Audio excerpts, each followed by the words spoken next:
जय हिंद दोस्तों, मैं कन्हैया कुमार एक बार फिर से आपका जीके प्लान पे स्वागत करता हूं एक और नए वीडियो में।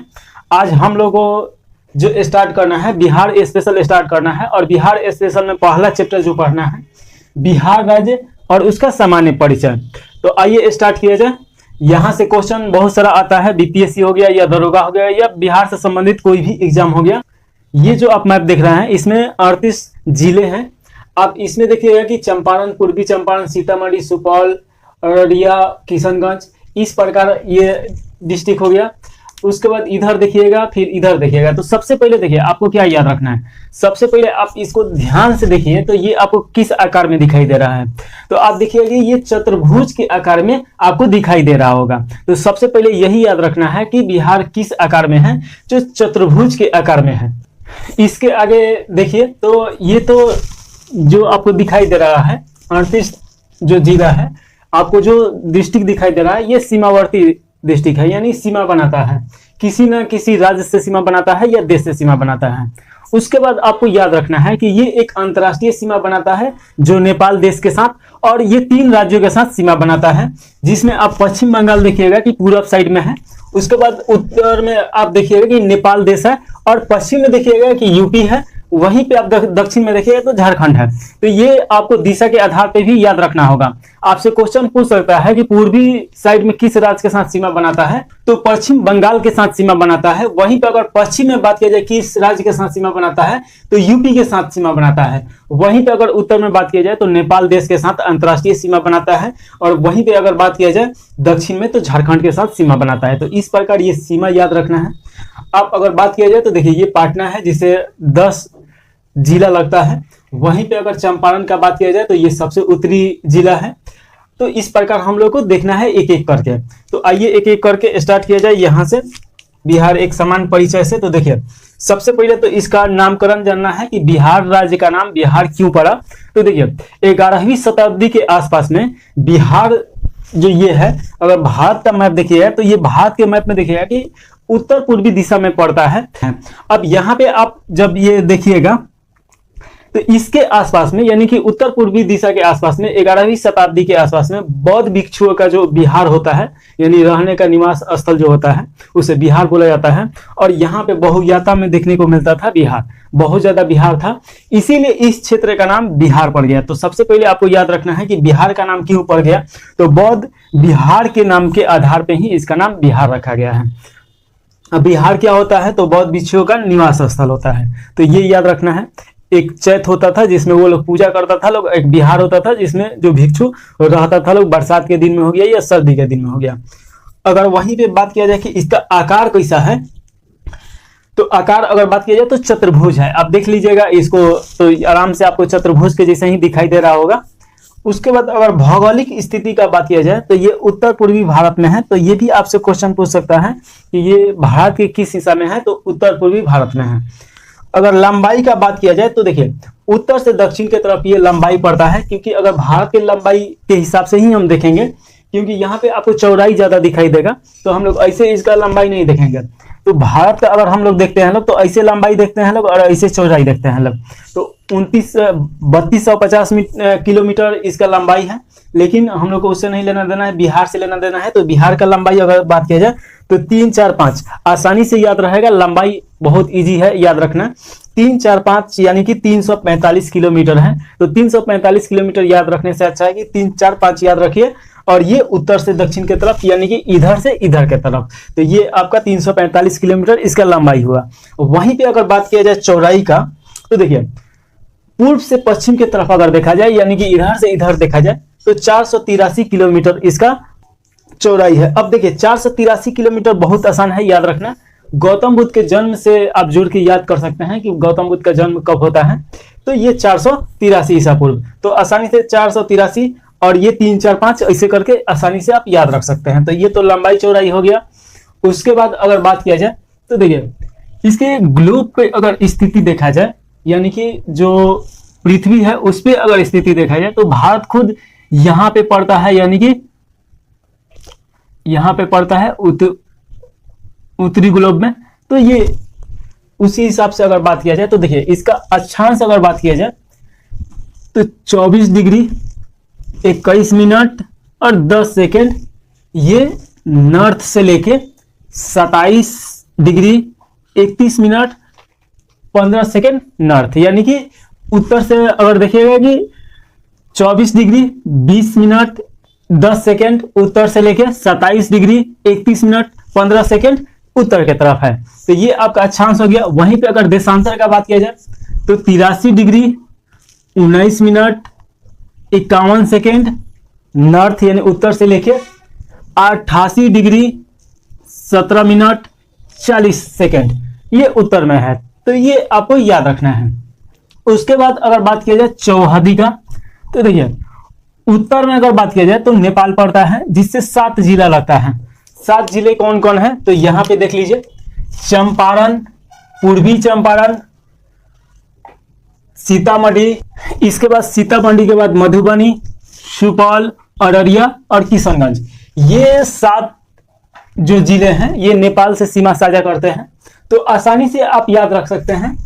पश्चिम चंपारण और पूर्वी चंपारण को याद रखिए, उसके बाद सीतामढ़ी आता है, उसके बाद सुपौल, अररिया और किशनगंज, इधर से 3 को याद कर लीजिए। बीच में याद रखिए कि मधुबनी है बीच में, तो ये आपको आसानी से याद रहेगा, क्योंकि कभी कभी क्रम से सजाने को भी दे सकता है, ये दे सकता है कि बीच में कौन है, तो आपको याद रखना है मधुबनी। तो इस प्रकार 7 जिला लगता है नेपाल से। उसके बाद अगर बात किया जाए उत्तर के बाद पूर्व में कौन कौन लगता है, तो देखिए पूर्व में आसान है, 3 ही जिला लगता है पश्चिम बंगाल से। तो एक आपका किशनगंज हो गया, एक पूर्णिया हो गया और एक कटिहार हो गया। तो किशनगंज और कटिहार के बीच में पूर्णिया है जो इन सीमा को पूर्ण बनाता है, ऐसे भी याद रख सकते हैं। तो 3 जिला लगता है पश्चिम बंगाल से। उसके बाद अगर बात किया जाए दक्षिण के, तो दक्षिण में देख लीजिए कितने जिले हैं। झारखंड से 8 जिला का सीमा ये साझा करता है, जिसमें आप देखिएगा कि कटिहार, भागलपुर, बांका, जमुई, नवादा, गया, औरंगाबाद और रोहतास। तो ये 8 जिला सीमा साझा करता है झारखंड से। उसके बाद अगर बात किया जाए पश्चिम में, तो उत्तर प्रदेश जिससे 8 जिला सीमा साझा करता है, जिसमें आप एक देखिएगा कि ये कैमूर है, रोहतास हो गया, कैमूर हो गया, बक्सर हो गया, भोजपुर हो गया, छपरा हो गया, सिवान हो गया, गोपालगंज और चंपारण। तो 4 ये है और 4 ये है। आप एक और ध्यान से देखिएगा कि बीच में से एक गंगा नदी जा रहा है, जो कि बिहार को भौगोलिक स्थिति प्रदान करता है और बिहार को 2 बराबर लगभग भागों में ये बांटता है। तो ये भी आपको याद रखना है। इसके अगला चैप्टर जब पढ़ेंगे लोग तो इसका यूज पड़ेगा। तो ये भी याद रखना है कि बिहार को कौन 2 बराबर भागों में बांटता है, तो गंगा नदी बांटता है। तो ये हम लोग देख लिए लोग, उत्तर में 8 जिला लगता है। उसके बाद अगर बात किया जाए दिशा के आधार पे दूरस्थ जिला कौन कौन है, यानी कि दिशा के आधार पे सबसे उत्तरी जिला, सबसे पूर्वी जिला, जो दूर का जिला है वो कौन है। तो अगर उत्तर का बात किया जाए कि उत्तरी सबसे जिला कौन सा है, तो देख लीजिए सबसे उत्तरी में कौन है, तो सबसे उत्तर में आपका पड़ेगा पश्चिम चंपारण। तो ये याद रखना है कि पश्चिम चंपारण है सबसे उत्तरी जिला। उसके बाद अगर बात किया जाए कि सबसे दक्षिणी जिला कौन सा है, तो दक्षिण में देख लीजिए गया पड़ेगा आपका सबसे दक्षिण में। उसके बाद अगर पूर्व का बात किया जाए कि सबसे पूर्वी जिला कौन सा है, तो ये आपका किशनगंज है, जिसपे हम टिक मार्क लगा भी दिए हैं, तो आपको आसान होगा याद करने में। तो ये पूर्वी जिला कौन है, किशनगंज। उसके बाद अगर बात किया जाए कि पश्चिमी जिला कौन सा है, तो पश्चिमी जिला है आपका कैमूर। तो ये याद रखिएगा कि कैमूर सबसे पश्चिम में पड़ता है। अगर बात किया जाए सबसे ज्यादा वर्षा किशनगंज में होता है और सबसे ठंड या सबसे ज्यादा गर्म आपका गया में होता है। तो ये तो आगे मिलेगा ही मिलेगा। उसके बाद अगर बात किया जाए क्षेत्रफल अगर बिहार का देखा जाए तो 94,163 किलोमीटर स्क्वायर ये पड़ता है। तो ये जरूर याद रखिएगा, 94,163 किलोमीटर बिहार का क्षेत्रफल है। वहीं पे अगर बात किया जाए कि ये जो क्षेत्रफल है ये भारत का कितना हिस्सा है, तो 2.16 यानी कि 2.86% के आसपास पूरे भारत का जो है उसके हिस्सा में पड़ता है। अगर राज्यों में क्षेत्रफल के हिसाब से देखा जाए तो ये 12वां स्थान अपना रखता है। तो यहां तक हो गया। अब यहां पे अगर जनसंख्या का बात किया जाए तो देखिए जनसंख्या इसका 10 करोड़, उसके बाद 40,99,452। तो 10 करोड़ से ज्यादा है। आपको ये डिजिट याद रखना है 452, क्योंकि क्वेश्चन जब भी आएगा तो 452 ये आप याद रखिएगा तो आसानी से आप टिक कर पाइएगा।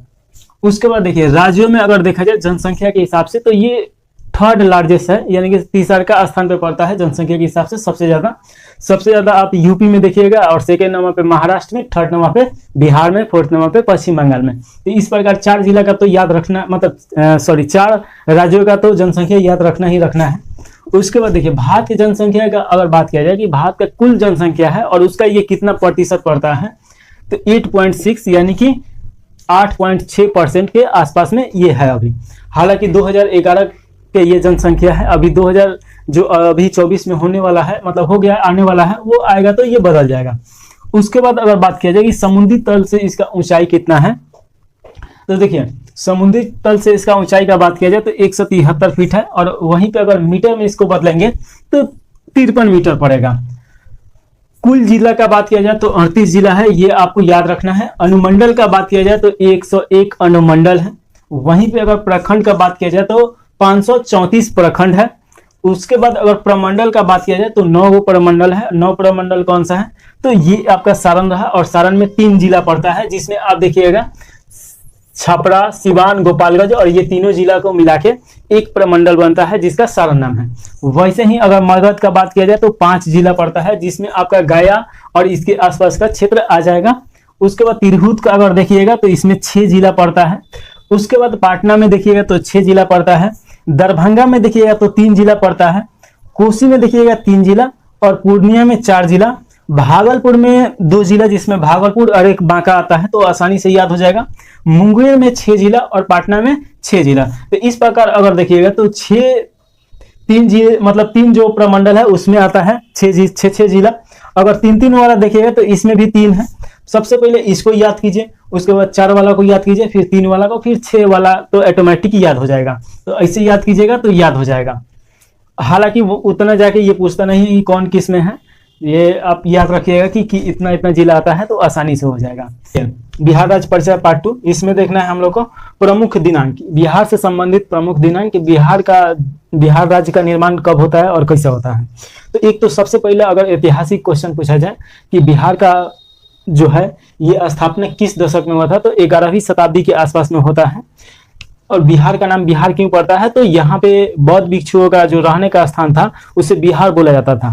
और यहाँ पे देखिए उत्तर पूर्वी भारत में बहुत सारा बौद्ध विहार था, तो उसी के नाम पे इसका 11वीं शताब्दी में इसका नाम रखा जाता है बिहार।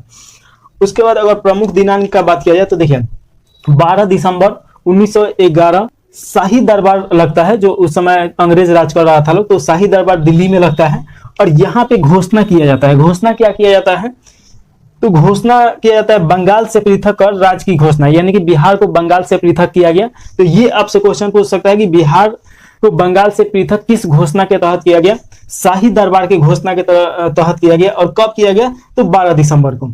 उसके बाद देखिए इंपॉर्टेंट डेट, तो 22 मार्च 1912 बिहार और उड़ीसा प्रांत का संयुक्त गठन किया गया, यानी कि बंगाल से निकाल के बिहार और उड़ीसा संयुक्त प्रांत के रूप में गठन हुआ। कब हुआ, 22 मार्च 1912।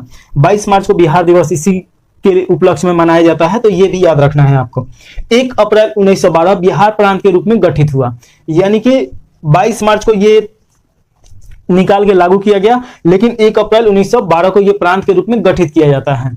उसके बाद याद रखना है कि 1 अप्रैल 1936 बिहार एवं उड़ीसा दोनों को अलग अलग राज्य का दर्जा दिया गया। ये भी पूछा जा सकता है कि उड़ीसा का गठन होने का डेट बताइए, तो 1 अप्रैल 1936 बिहार से अलग होकर उड़ीसा एक अलग प्रांत बनता है। इस प्रकार बिहार 2 भागों में बढ़ता है। उसके बाद देखिए 1956 राज्य पुनर्गठन आयोग द्वारा राज्य के रूप में स्थापित किया गया। तो ये आपसे क्वेश्चन पूछा जा सकता है कि बिहार को राज्य के रूप में कब स्थापित किया जाता है, तो 1956 के तहत स्थापित किया जाता है। वहीं पे अगर बात किया जाए कि वर्तमान बिहार का गठन कब हुआ, ये क्वेश्चन बार बार आता है कि वर्तमान बिहार का गठन कब होता है। तो वर्तमान बिहार का मतलब ये हुआ कि झारखंड जब इससे अलग होता है उसके बाद बिहार संयुक्त रूप से अभी तक है। तो देखिए झारखंड का गठन कब होता है, 15 नवंबर 2000 ईस्वी को होता है। बिहार से अलग झारखंड राज्य का गठन हुआ। इस प्रकार देखिएगा कि वर्तमान बिहार का जो भौगोलिक स्थिति है 15 नवंबर 2000 ईस्वी को प्राप्त होता है। तो ये आपको याद रखना है। अब यहाँ से जितना इंपॉर्टेंट था बिहार के बारे में पढ़ लिए लोग, अब जो इंपॉर्टेंट है विविध में, जो कि परिचय में ही आएगा, तो ये इसको देख लिया जाए। विधानसभा का सदस्य कितना है आपसे पूछा जाए, तो 243 सदस्य हैं। विधान परिषद में बिहार का कितना सदस्य है, तो 75 याद रखना है कि बिहार का विधान परिषद में कितना सदस्य है लोग, तो 75 है लोग। लोकसभा में बिहार का कितना सदस्यता है, तो ये याद रखना है 40। अगर सबसे ज्यादा पूछे तो यूपी का है 80। राज्यसभा में सदस्य अगर देखा जाए तो बिहार का 16 है, तो ये याद रखना है। लोकसभा में अनुसूचित जनजाति की आरक्षित सीटें कितना है, तो ये देखना है, ये 6 है। ये बार बार क्वेश्चन पूछता है, ये जरूर याद रखना है। विधानसभा में अगर सीट देखा जाए तो 40 है। क्षेत्रफल के हिसाब से अगर बात किया जाए तो सबसे बड़ा जिला पश्चिम चंपारण है, जो कि अगर क्षेत्रफल के हिसाब से देखिएगा तो यहाँ पे देखिए पश्चिम चंपारण में ही वाल्मीकि वन्यजीव अभ्यारण्य भी है, तो आगे हम लोग को देखना ही है। तो ये आपको याद रखना है, सबसे बड़ा जो डिस्ट्रिक्ट है बिहार का पश्चिम चंपारण है, और पश्चिम चंपारण सबसे उत्तरी जिला भी है, तो ये भी आपको याद रखना है। सबसे छोटा जिला कौन सा है, तो शिवहर है, और शिवहर आपका ये दिखाई दे रहा होगा, तो ये शिवहर सबसे छोटा जिला है क्षेत्रफल के हिसाब से। अब हम लोग को देखना है जनसंख्या के हिसाब से, तो देखिए जनसंख्या के हिसाब से सबसे बड़ा जिला कौन हो सकता है, तो पटना हो सकता है। पटना सिटी है, तो जाहिर सा बात है कि यहाँ पे बहुत ज्यादा घनत्व होगा और बहुत ज्यादा जनसंख्या होगा। अगर पूछा जाए कि पटना किस नदी के तट पे है, तो गंगा रिवर के तट पे है। पटना से 10 डिस्ट्रिक्ट लगता है लोग, तो ये आपको याद रखना है। सबसे कम जनसंख्या वाला अगर जिला पूछा जाए तो ये आपका शेखपुरा दिखाई दे रहा होगा, ये है शेखपुरा, और यही सबसे कम जनसंख्या वाला जिला है। तो देखिए सर्वाधिक वृद्धि दर वाला जिला कौन सा है, तो मधुपुरा है, जो कि इसमें देखिएगा कि वृद्धि दर कितना है, तो 31.12 है, तो ये आपको याद रखना है। वहीं पे अगर सबसे कम दशकीय वृद्धि दर वाला जिला का अगर बात किया जाए तो ये गोपालगंज में है, जो कि गोपालगंज देखिएगा कि 19.02% है। गोपालगंज आपका यहाँ पे पड़ेगा और मधुपुरा यहाँ पे पड़ेगा, तो ये आपको याद रखना है। उसके बाद अगर बात किया जाए कि सर्वाधिक घनत्व वाला जिला कौन सा है, तो शिवहर है, और शिवहर आपका कहाँ पे है, तो यहाँ पे शिवहर है, तो ये आपको याद रखना है। और कितना घनत्व है, घनत्व का मतलब क्या होता है कि 1 किलोमीटर स्क्वायर, यानी कि 1 किलोमीटर, आप देखिए कि जैसे कि 1 किलोमीटर इधर से अगर ये चारों तरफ से 1 किलोमीटर हुआ तो उसी को 1 किलोमीटर स्क्वायर बोला जाता है, जिसमें 1 किलोमीटर स्क्वायर में 1880 व्यक्ति रहता है लोग, और ये सबसे ज्यादा घनत्व वाला जिला है। अगर वहीं पे बात किया जाए कि सबसे कम घनत्व वाला जिला कौन सा है, तो ये आपका कैमूर पड़ेगा, और कैमूर में 488 व्यक्ति रहता है लोग पर किलोमीटर स्क्वायर में, और कैमूर यहाँ पे है आपको, तो ये देख लेना है। उसके बाद देखा जाए कि सर्वाधिक लिंग अनुपात वाला जिला कौन सा है, तो ये भी गोपालगंज है, और गोपालगंज में देखिएगा कि 1000 पुरुष पे 1021 वहां पे महिलाएं हैं, तो ये आपको याद रखना है। सबसे कम लिंग अनुपात वाला जिला कौन सा है, तो ये मुंगेर है, और मुंगेर कहाँ पड़ता है, तो ये भागलपुर के पास में पड़ता है। ये आपका मुंगेर रहा, ये जो दिखाई दे रहा है, और यहाँ पे सबसे कम लिंग अनुपात है। इससे आप ये भी अनुमान लगा सकते हैं कि ये सबसे पिछड़ा हुआ सबसे पिछड़ा हुआ ये जिला है। तो आपसे क्वेश्चन पूछा जाए कि बिहार में सबसे पिछड़ा हुआ जिला कौन सा है, तो मुंगेर ही आता है। तो इस प्रकार ये, तो देखिए सर्वाधिक साक्षरता वाला जिला कौन सा है, तो रोहतास है। इसमें देखिएगा कि साक्षरता कितना है, 73.37 है। अगर पूरा भारत का बात किया जाए तो सबसे कम साक्षरता वाला राज्य बिहार ही है, तो ये भी आपको याद रखना है। सबसे कम साक्षरता वाला जिला कौन सा है, तो ये आपका पूर्णिया है। तो याद रखना है कि पूर्णिया में सबसे कम साक्षरता है, 51.08%। राजधानी का बात किया जाए तो पटना है राजधानी। वहीं पे अगर बात किया जाए कि पटना की स्थापना कौन करता है, तो शेरशाह सूरी किया है। तो ये भी आपसे क्वेश्चन पूछ सकता है कि पटना की स्थापना कौन किया, तो शेरशाह सूरी किया। अगर राजकीय भाषा का बात किया जाए तो राजकीय भाषा हिंदी है। वहीं पे अगर द्वितीय राजकीय भाषा का बात किया जाए तो द्वितीय राजकीय भाषा उर्दू आता है। अगर राजकीय वृक्ष का बात किया जाए तो ये पीपल है, जो कि बोधि वृक्ष है। तो ये आपको याद रखना है कि राजकीय वृक्ष कौन सा है, पीपल है। और राजकीय चिन्ह का बात किया जाए तो बोधि वृक्ष आता है। राजकीय पुष्प का अगर बात किया जाए यानी कि फूल का, तो ये गेंदा का फूल आता है राजकीय पुष्प। वहीं पे अगर बात किया जाए कि राजकीय पशु कौन है, तो राजकीय पशु बैल है। और वहीं पे बात किया जाए कि राजकीय पक्षी कौन है, तो गौरैया है। और गौरैया से पहले कौन था, तो नक्ता या नीलकंठ था। वहीं पे अगर मछली का बात किया जाए कि राजकीय मछली कौन सा है, तो राजकीय मछली मांगुर आता है। हालांकि मांगुर पे रोक लगा है, तो ये विवादित है। वहीं पे अगर आपसे पूछा जाए कि सबसे ज़्यादा शहरी वाला डिस्ट्रिक्ट कौन है, तो ये जाहिर सा बात है पटना, आप बता दीजिएगा। वहीं पे अगर पूछा जाए कि सबसे कम शहरी वाला जिला कौन है, यानी कि सबसे ज़्यादा ग्रामीण वाला जिला कौन है, तो आपका समस्तीपुर हो जाएगा। तो ये याद रखना है, समस्तीपुर आपको यहाँ दिखाई दे रहा होगा, ये समस्तीपुर है। इस प्रकार अगर देखिए कि बिहार राज्य का जो सामान्य परिचय है ये हम लोग देख लिए लोग। अब इसका चैप्टर वाइज रोज एक एक चैप्टर पढ़ा जाएगा, तो ज़्यादा से ज़्यादा 25-30 चैप्टर में बिहार का पूरा जितना जीके है सब खत्म हो जाएगा। जहां से आप बीपीएससी में देखिए कि लगभग 30 से 35 क्वेश्चन यहीं से आ जाता है, बिहार स्पेशल से और बिहार करंट अफेयर से। तो इसको अच्छी तरीके से तैयार करना है। दरोगा में भी क्वेश्चन आता है यहाँ से, और वहीं पे अगर बात करें बिहार पुलिस में भी आता है, यानी कि कोई भी बिहार का एग्जाम हो तो बिहार से संबंधित 1-2 क्वेश्चन आ ही जाता है। तो ये आपको यहाँ से जरूर याद रखना है, बहुत इंपॉर्टेंट है। तो देखिए भौतिक स्थिति का ही मतलब क्या होता है कि जो भूमि का निर्माण हुआ है, क्योंकि बिहार जो देखिएगा, बिहार तो एक भूमि ही है, तो जो भूमि का निर्माण हुआ है वो किस कालखंड में हुआ है, किस मटेरियल से हुआ है, किस आकार में हुआ है, यही सब तो पढ़ना भौतिक कहलाता है। तो इसमें हम लोग सबसे पहले इसका स्थिति के बारे में जानेंगे लोग कि बिहार का स्थिति क्या है, उसके बाद एक एक करके हर पॉइंट को देखा जाएगा। तो देखिए बिहार का अगर स्थिति बात किया जाए तो ये भारत का मैप है, और भारत के मैप जब देखिएगा कि बिहार कहाँ पड़ता है, तो ये बिहार का स्थिति यहाँ पे पड़ता है। अब आप ये इसको ध्यान से देखिए, ये हो गया उत्तर, ये हो गया आपका दक्षिण, उसके बाद ये हो गया आपका पूर्व हो गया, और ये हो गया पश्चिम। अब इस दिशा के आधार पे आप देखिएगा तो बिहार यहाँ पे है, और बिहार यहाँ है, इसका मतलब क्या हो गया, ना उत्तर में है, ना पूर्व में है, ना दक्षिण में है, ये है आपका उत्तर पूर्व। तो हमेशा याद रखना है कि बिहार का जो स्थिति है, जो बिहार है भारत में, तो वो कहाँ पे है, तो उत्तर पूर्व में है। अब हम लोग को देखना है कि बिहार का ये निर्माण कैसे होता है, भौगोलिक स्थिति। तो देखिए इसका निर्माण कैसे हुआ, तो एक चीज समझिए कि ये जो भारत का मैप है, आप यहाँ पे देखिएगा तो यहाँ पे बिहार है, और इसके ऊपर नेपाल है, और यहाँ पे देखिएगा कि यहाँ से लेके यहाँ तक हिमालय पर्वत श्रृंखला है। अब देखिए हिमालय पर्वत श्रृंखला का निर्माण होता है, जैसे कि यहाँ पे उस समय 33 सागर प्रवाहित होता था, और 33 सागर प्रवाहित होता था, उसके नीचे हुआ क्या है कि जो पृथ्वी है, पृथ्वी का 2 प्लेट वहां से खसका, जिसके कारण क्या हुआ कि 33 सागर भी वहां से खसक गया। लेकिन वहां पे जो उस सागर का मलबा था, उसी सागर के मलबा से ये हिमालय जो पर्वत श्रृंखला है इसका निर्माण होता है। और हिमालय पर्वत श्रृंखला जब आप देखिएगा, इसके पहले जो पढ़ाए हैं तो उसमें जाके एक बार देख लीजिएगा तो अच्छी तरीके से समझ में आ जाएगा। इसको 4 खंडों में बांट दिया गया है। जो सबसे उत्तरी भाग है हिमालय के, उसे बोला जाता है पार हिमालय, यानी कि उसके बाद का हिमालय, उसके बाद महान हिमालय आता है, फिर देखिएगा महाभारत श्रेणी आता है, उसके बाद शिवालिक आता है। तो ये जो शिवालिक का जो थोड़ा सा भाग इसमें आपको देखने को मिलेगा, ये जो सोमेश्वर पहाड़ी है और यहाँ पे जो पर्वत श्रृंखला का रेंज मिलता है, तो वो शिवालिक का हिस्सा है। तो इसका निर्माण, इस भाग का निर्माण ऐसे हो जाता है, जो हिमालय निर्माण होता है उसी के गाद से। उसके बाद क्या होता है कि आप देखिएगा कि हिमालय से बहुत सारा नदी प्रवाहित होता है, और वो सभी उत्तर की दिशा में, उत्तर दिशा से होते हुए दक्षिण की दिशा में आता है।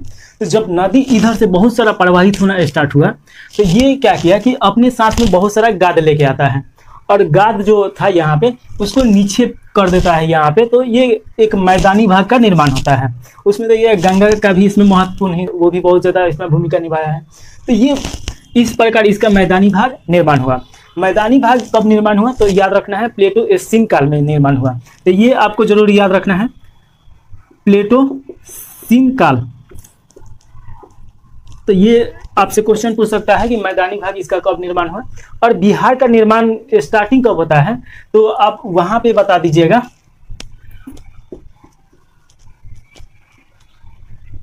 चतुर्थ कल्प से लेके कैम्बियन कल्प, तो चतुर्थ कल्प से लेके कैम्बियन कल्प तक ये पूरा जो भौगोलिक स्थिति है इसका, ये इसका निर्माण होता है। तो ये आपको समझ में आ गया होगा कि आखिर इसका निर्माण कैसे हुआ। तो जो ऊपर का ये जो श्रृंखला दिखाई देता है, ये हिमालय का ही भाग है, और जो ये बीच का मैदानी भाग दिखाई देता है, तो यहाँ पे बहुत सारा नदी प्रवाहित होके आया, तो उसके गाद के कारण ये मैदानी भाग बना। उसके बाद अगर बात किया जाए नीचे का, जो ये आपको पठार दिखाई दे रहा होगा, कैमूर का पठार, तो ये एक्चुअल में क्या है कि यूपी और साथ में एमपी, यहाँ पे एक पर्वत श्रृंखला है जिसे विंध्य पर्वत श्रृंखला के नाम से जाना जाता है या विंध्याचल पर्वत श्रृंखला के नाम से जाना जाता है। और इसी का हिस्सा ये कैमूर का पठार है, जो कि यहाँ से पठारी क्षेत्र देखने को मिलता है। तो ये आपको अच्छी तरीके से समझ में आ गया होगा कि बिहार का निर्माण कैसे हुआ और कब हुआ। उसके बाद देखना है इसका विस्तार। तो अगर विस्तार का बात किया जाए तो देखिए, इसका लंबाई का अगर बात किया जाए और चौड़ाई का, इसका लंबाई देखिएगा उत्तर से दक्षिण की तरफ, और उत्तर से दक्षिण की तरफ इसका लंबाई पड़ता है 345 किलोमीटर। वहीं पे अगर बात किया जाए कि इसका चौड़ाई कितना है, तो इसका चौड़ाई पड़ता है 483 किलोमीटर, जो कि पश्चिम से पूर्व या पूर्व से पश्चिम की तरफ पड़ता है। तो ये इसका लंबाई चौड़ाई है, ये आपको याद रखना है। अगर वहीं पे क्षेत्रफल का बात किया जाए तो देखिए, बिहार का पूरा क्षेत्रफल आपका पड़ेगा 94,163 वर्ग किलोमीटर। वर्ग किलोमीटर का मतलब क्या होता है कि देखिए, जैसे 1 किलोमीटर सीधा का, फिर 1 किलोमीटर ऐसे का, और ये इसका एक ही पॉइंट पे 1 किलोमीटर अगर घूम के चारों तरफ से है तो ये वर्ग किलोमीटर में देखा जाता है। तो कोई भी भूमि या क्षेत्र है तो उसे वर्ग किलोमीटर में ही देखा जाता है। तो बिहार का कितना क्षेत्रफल है? 94,163 किलोमीटर। इसको दो भागों में बांट सकते हैं लोग, एक शहरी इसका हो जाएगा और एक ग्रामीण क्षेत्रफल। तो जाहिर सा बात है कि ग्रामीण क्षेत्रफल ज़्यादा होगा। तो शहरी का अगर बात किया जाए कि शहरी क्षेत्रफल कितना है, तो याद रखना है 2324.72 वर्ग किलोमीटर। वहीं पे अगर ग्रामीण का बात किया जाए तो ग्रामीण देखिए 91,838.28 वर्ग किलोमीटर, कहीं पे 26 दिया रहता है, तो लगभग इसके आसपास में है। तो ये आपको याद रखना है कि इसका क्षेत्रफल कितना है, यहाँ से क्वेश्चन पूछ सकता है। और इसके बाद बात किया जाए इससे संबंधित, तो ये अगर भारत में बात किया जाए तो 28 राज्य है वर्तमान में भारत में, तो ये 12वां नंबर पे है क्षेत्रफल के हिसाब से। तो ये आपको याद रखना है। इससे पहले 13 नंबर पे था, लेकिन आंध्र प्रदेश से तेलंगाना का एक निर्माण हुआ अलग राज्य का, तो ये 12वां नंबर पे आ गया। उसके बाद अगर बात किया जाए कि पूरे भारत का अगर क्षेत्रफल देखा जाए और उसमें प्रतिशत निकाला जाए कि कितना प्रतिशत है, तो याद रखना है 2.72 यानी कि 2.72% ये है। तो इतना तो याद रखना ही रखना है। अगर वहीं पे इसके बारे में बात किया जाए कि बिहार में सबसे बड़ा जिला कौन सा है, तो सबसे बड़ा जिला आपका पश्चिम चंपारण, जो कि यहाँ पे पड़ता है, और सबसे छोटा जिला जो शेखपुरा, जो कि इधर पड़ता है। तो इसमें थोड़ा सा ये भी याद रखिएगा कि जो पश्चिम चंपारण है ये उत्तरी बिहार में है, और जो शेखपुरा है ये दक्षिण बिहार में है। इसलिए कि अभी जो क्वेश्चन बन रहा है बीच में ही बन रहा है, ऐसे टेक्निकल ही क्वेश्चन बनाया जा रहा है। तो ये थोड़ा सा मैप पे पढ़ के आपको याद रखना होगा। इसके बाद अगर बात किया जाए, क्षेत्रफल तो हो गया, सीमा कि इसका सीमा किससे किससे लगता है, तो आपको याद रखना है कि एक अंतर्राष्ट्रीय सीमा बनाता है और 3 राज्यों के साथ सीमा बनाता है। यानी कि एक देश के साथ सीमा बनाता है और 3 राज्यों के साथ सीमा बनाता है। एक देश के साथ किसके साथ बनाता है, तो उत्तर में देखिएगा नेपाल, उत्तर में नेपाल के साथ सीमा बनाता है, जो कि 7 जिला के साथ ये सीमा बनाता है। वहीं पे अगर बात किया जाए कि दक्षिण में किसके साथ सीमा बनाता है, तो झारखंड के साथ सीमा बनाता है, झारखंड, जिसमें देखिएगा कि 8 इसका जिला लगता है। अगर दक्षिण ये हो गया, पश्चिम में देखा जाए तो यूपी के साथ सीमा बनाता है, इससे भी 8 इसका जो जिला है वो लगता है। वहीं पे पश्चिम बंगाल के साथ बात किया जाए तो इसके साथ 3 लगता है। तो पूरब में पश्चिम बंगाल, पश्चिम में देखिएगा उत्तर प्रदेश, उत्तर में देखिएगा अंतर्राष्ट्रीय सीमा बनाता है नेपाल के साथ, और दक्षिण में देखिएगा झारखंड के साथ सीमा बनाता है। तो आपको जो पढ़ना है तो मैप के ऊपर ही पढ़ना है। ऐसे पढ़िएगा, मान लीजिए कि आपसे पूछ दिया कि जो नेपाल के साथ, ऐसे तो सब कोई रट्टा मार लगा कि नेपाल के साथ अंतर्राष्ट्रीय सीमा बनाता है, लेकिन अगर पूछ लिया कि नेपाल बिहार के किस साइड में पड़ता है, तो जब आप मैप से पढ़ रहिएगा तभी बता पाइएगा, और कितना जिला के साथ, कौन कौन जिला के साथ लगता है। तो प्रीवियस क्लास में इसके सभी जो जिला लगता है उसके बारे में पढ़ा दिए हैं, और एक बार हम लोग रिवीजन करेंगे लोग इसके बाद लास्ट में। तो ये भी सीमा हो गया। उसके बाद हम लोग को देखना है समुद्र से संबंधित प्रश्न। तो देखिए, सबसे पहले तो याद रखना है कि समुद्र से इसकी दूरी कितना है। ये ही आपसे क्वेश्चन पूछेगा कि समुद्र से इसका दूरी कितना है, तो 200 किलोमीटर याद रखिएगा। उसके बाद पूछ सकता है कि समुद्र से इसका ऊंचाई कितना है, तो समुद्र से इसका ऊंचाई जो है 53 मीटर है, तो ये याद रखना है। अब इसके बाद एक और क्वेश्चन पूछ सकता है कि समुद्र के साथ ये कैसे जुड़ा हुआ है। तो देखिए समुद्र के साथ ये जुड़ा है नदी के द्वारा, और कौन से नदी के द्वारा, तो गंगा नदी के द्वारा। जो गंगा नदी है बंगाल के खाड़ी में जाके अपना मुहासा बनाती है, पानी विसर्जित करती है, तो उसके कारण ये जुड़ा हुआ है और उस रास्ता से समुद्र में पहुंचा जा सकता है। तो ये आपको याद रखना है। उसके बाद अगर कृषि का बात किया जाए तो देखिए बिहार कृषि प्रधान राज्य है। यहाँ पे सबसे ज्यादा अगर रोजगार का बात किया जाए तो कृषि से ही रोजगार प्राप्त होता है। अगर पूरे भारत में बात किया जाए कि पूरे भारत में अगर देखा जाए तो कृषि लगभग 8 से 10% इसमें अपना योगदान देता है। अगर खाद्यान्न का बात किया जाए तो ये और ज़्यादा बढ़ जाता है। वहीं पे अगर बात किया जाए चावल का, तो चावल में देखिएगा कि पश्चिम बंगाल 1 नंबर पे है और दूसरा का बिहार ही है। तो ये हम लोगों को तो कृषि के बारे में पढ़ना ही है, तो विस्तार से कृषि के बारे में पढ़ा जाएगा। हाँ, विभाजन का अगर बात किया जाए तो देखिए विभाजन अगर बात किया जाए तो यही सबसे ज़्यादा इंपॉर्टेंट क्वेश्चन है और इसी के बारे में डिटेल में पढ़ना है। तो एक तो स्वरूप के आधार पे देखा जाए तो एक 3 प्रकार से हम लोग विभाजित कर सकते हैं। एक पर्वतीय क्षेत्र हो सकता है, एक मैदानी क्षेत्र हो सकता है और एक कैमूर का मतलब पठारी क्षेत्र हो सकता है। तो ये 3 भागों में विभाजित किया जा सकता है।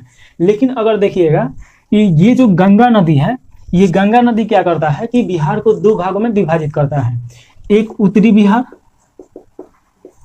और एक दक्षिणी बिहार।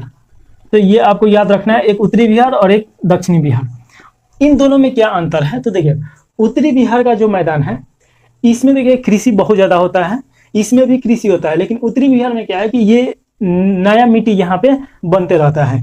इसका कारण क्या है कि बहुत सारा यहाँ पे नदी आता है और साथ में नदी जब आएगा तो गाद लेके आएगा ही, कूड़ा करकट लेके आता है, तो वो इसके ऊपर एक लेयर बैठा देता है, जिसके कारण क्या होता है कि ये हमेशा नया होते रहता है। लेकिन वहीं पे अगर दक्षिण बिहार में देखिएगा तो इधर से भी नदी आता है, लेकिन उस सब नदी में उतना गाद नहीं रहता है, क्योंकि इधर से जो नदी आता है तो ये पथरीला टाइप का जो मैदान रहता है वहां से आता है, तो उतना इसमें गाद नहीं मिलता है जितना इधर मिलता है। उसके बाद देखिएगा कि उत्तर बिहार में बाढ़ बहुत ज्यादा आता है। तो ये भी क्वेश्चन आपसे पूछ सकता है कि बाढ़ किस साइड में आता है, तो उत्तर बिहार में आता है।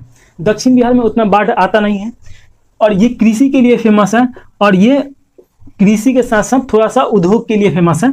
ये जो पठारी क्षेत्र है जो कि रूट क्षेत्र के अंतर्गत ही आता है, रूट क्षेत्र का मान के चलिए कि ये सबसे लास्ट पॉइंट है जहाँ पे ये पड़ता है, जैसे गाया हो गया, कैमूर हो गया, इसके आसपास में जितना ये है, तो इसमें देखिएगा रोहतास, ये सब जो डिस्ट्रिक्ट है ये सब आता है। और उसमें देखिएगा कि कुछ हद तक कृषि के साथ साथ कुछ हद तक मटेरियल मिलता है, जिसमें देखिएगा चूना पत्थर हो गया, उसके बाद लोहा भी मिलता है, कुछ बहुत सारा ऐसा मटेरियल मिलता है जिसके बारे में हम लोग को पढ़ना है। तो ये तो आपका विभाजन देख लिए हैं लोग, इसको अच्छी तरीके से समझना है जब ये हम लोग पढ़ेंगे इसके बारे में। उसके बाद अगर स्वरूप का बात किया जाए तो देखिए जो बिहार का स्वरूप है ये चतुर्भुज में आता है। आप देख भी रहे होंगे कि ये चतुर्भुज है, तो इस प्रकार इसका स्वरूप है। तो ये तो हो गया थोड़ा सा इसके बारे में जो पॉइंट है जो भी आपको जानना था। अब इसमें हम लोग को देखना है कि ऊंचा वच के दृष्टि से अगर बिहार को देखा जाए तो 3 भागों में विभाजित किया जा सकता है, जिसमें ऊंचा वच का मतलब क्या होता है कि देखिए जैसे कि अगर ये मैदान मान लिया जाए तो ये बीच वाला जो खंड होगा ये मैदानी भाग होगा, तो ये समतल होगा, और ये ऊपर देखिएगा बहुत सारा पहाड़ का श्रृंखला है तो वो उसका ऊंचाई अधिक होगा। ये पठार है तो इससे तो ऊंचा होगा, लेकिन जो पर्वत श्रृंखला है उससे नीचा होगा। तो इस प्रकार देखिएगा कि ये चारों तरफ एक ऊंचाई नहीं होगा, तो उसी को ऊंचा वच बोला जाता है। इसमें 3 भागों में बांटा गया है, जिसमें देखिए हिमालय की पर्वतीय पादीय क्षेत्र, यानी कि हिमालय का जो ये क्षेत्र है जो शिवालिक में आता है, तो वो अगर देखा जाए कि कितना % है या कितना है, तो देखिए 586 किलोमीटर स्क्वायर ये भूमि उसका पड़ता है। साथ में अगर देखा जाए गंगा का मैदान तो ये लगभग 90,650 वर्ग किलोमीटर पड़ता है, सबसे ज़्यादा गंगा का मैदान ही है। वहीं पे बात किया जाए दक्षिण का पठार तो यहाँ पे देखिए 2927 किलोमीटर। तो अगर ये सजाने के लिए दे देगा तो सबसे पहले सबसे ज़्यादा आएगा गंगा का मैदान, उसके बाद आएगा दक्षिण का पठार, उसके बाद हिमालय के जो पर्वत पादीय क्षेत्र है वो आएगा। तो ये आपको थोड़ा सा याद रखना है। इसके बाद हम लोग को जो पढ़ना है भौतिक बनावट और संरचना के दृष्टि से बिहार को भी 3 भागों में बांटा जा सकता है। तो कौन कौन भाग में बांटा गया है, तो उत्तर का शिवालिक पर्वत एवं तराई क्षेत्र, इसको भी 3 भाग में बांटा गया है। रामनगर का दून घाटी, तो इसके बारे में विस्तार से पढ़ना है। उसके बाद बिहार का विशाल मैदान, इसके बारे में भी विस्तार से पढ़ना है और अभी ही पढ़ना है।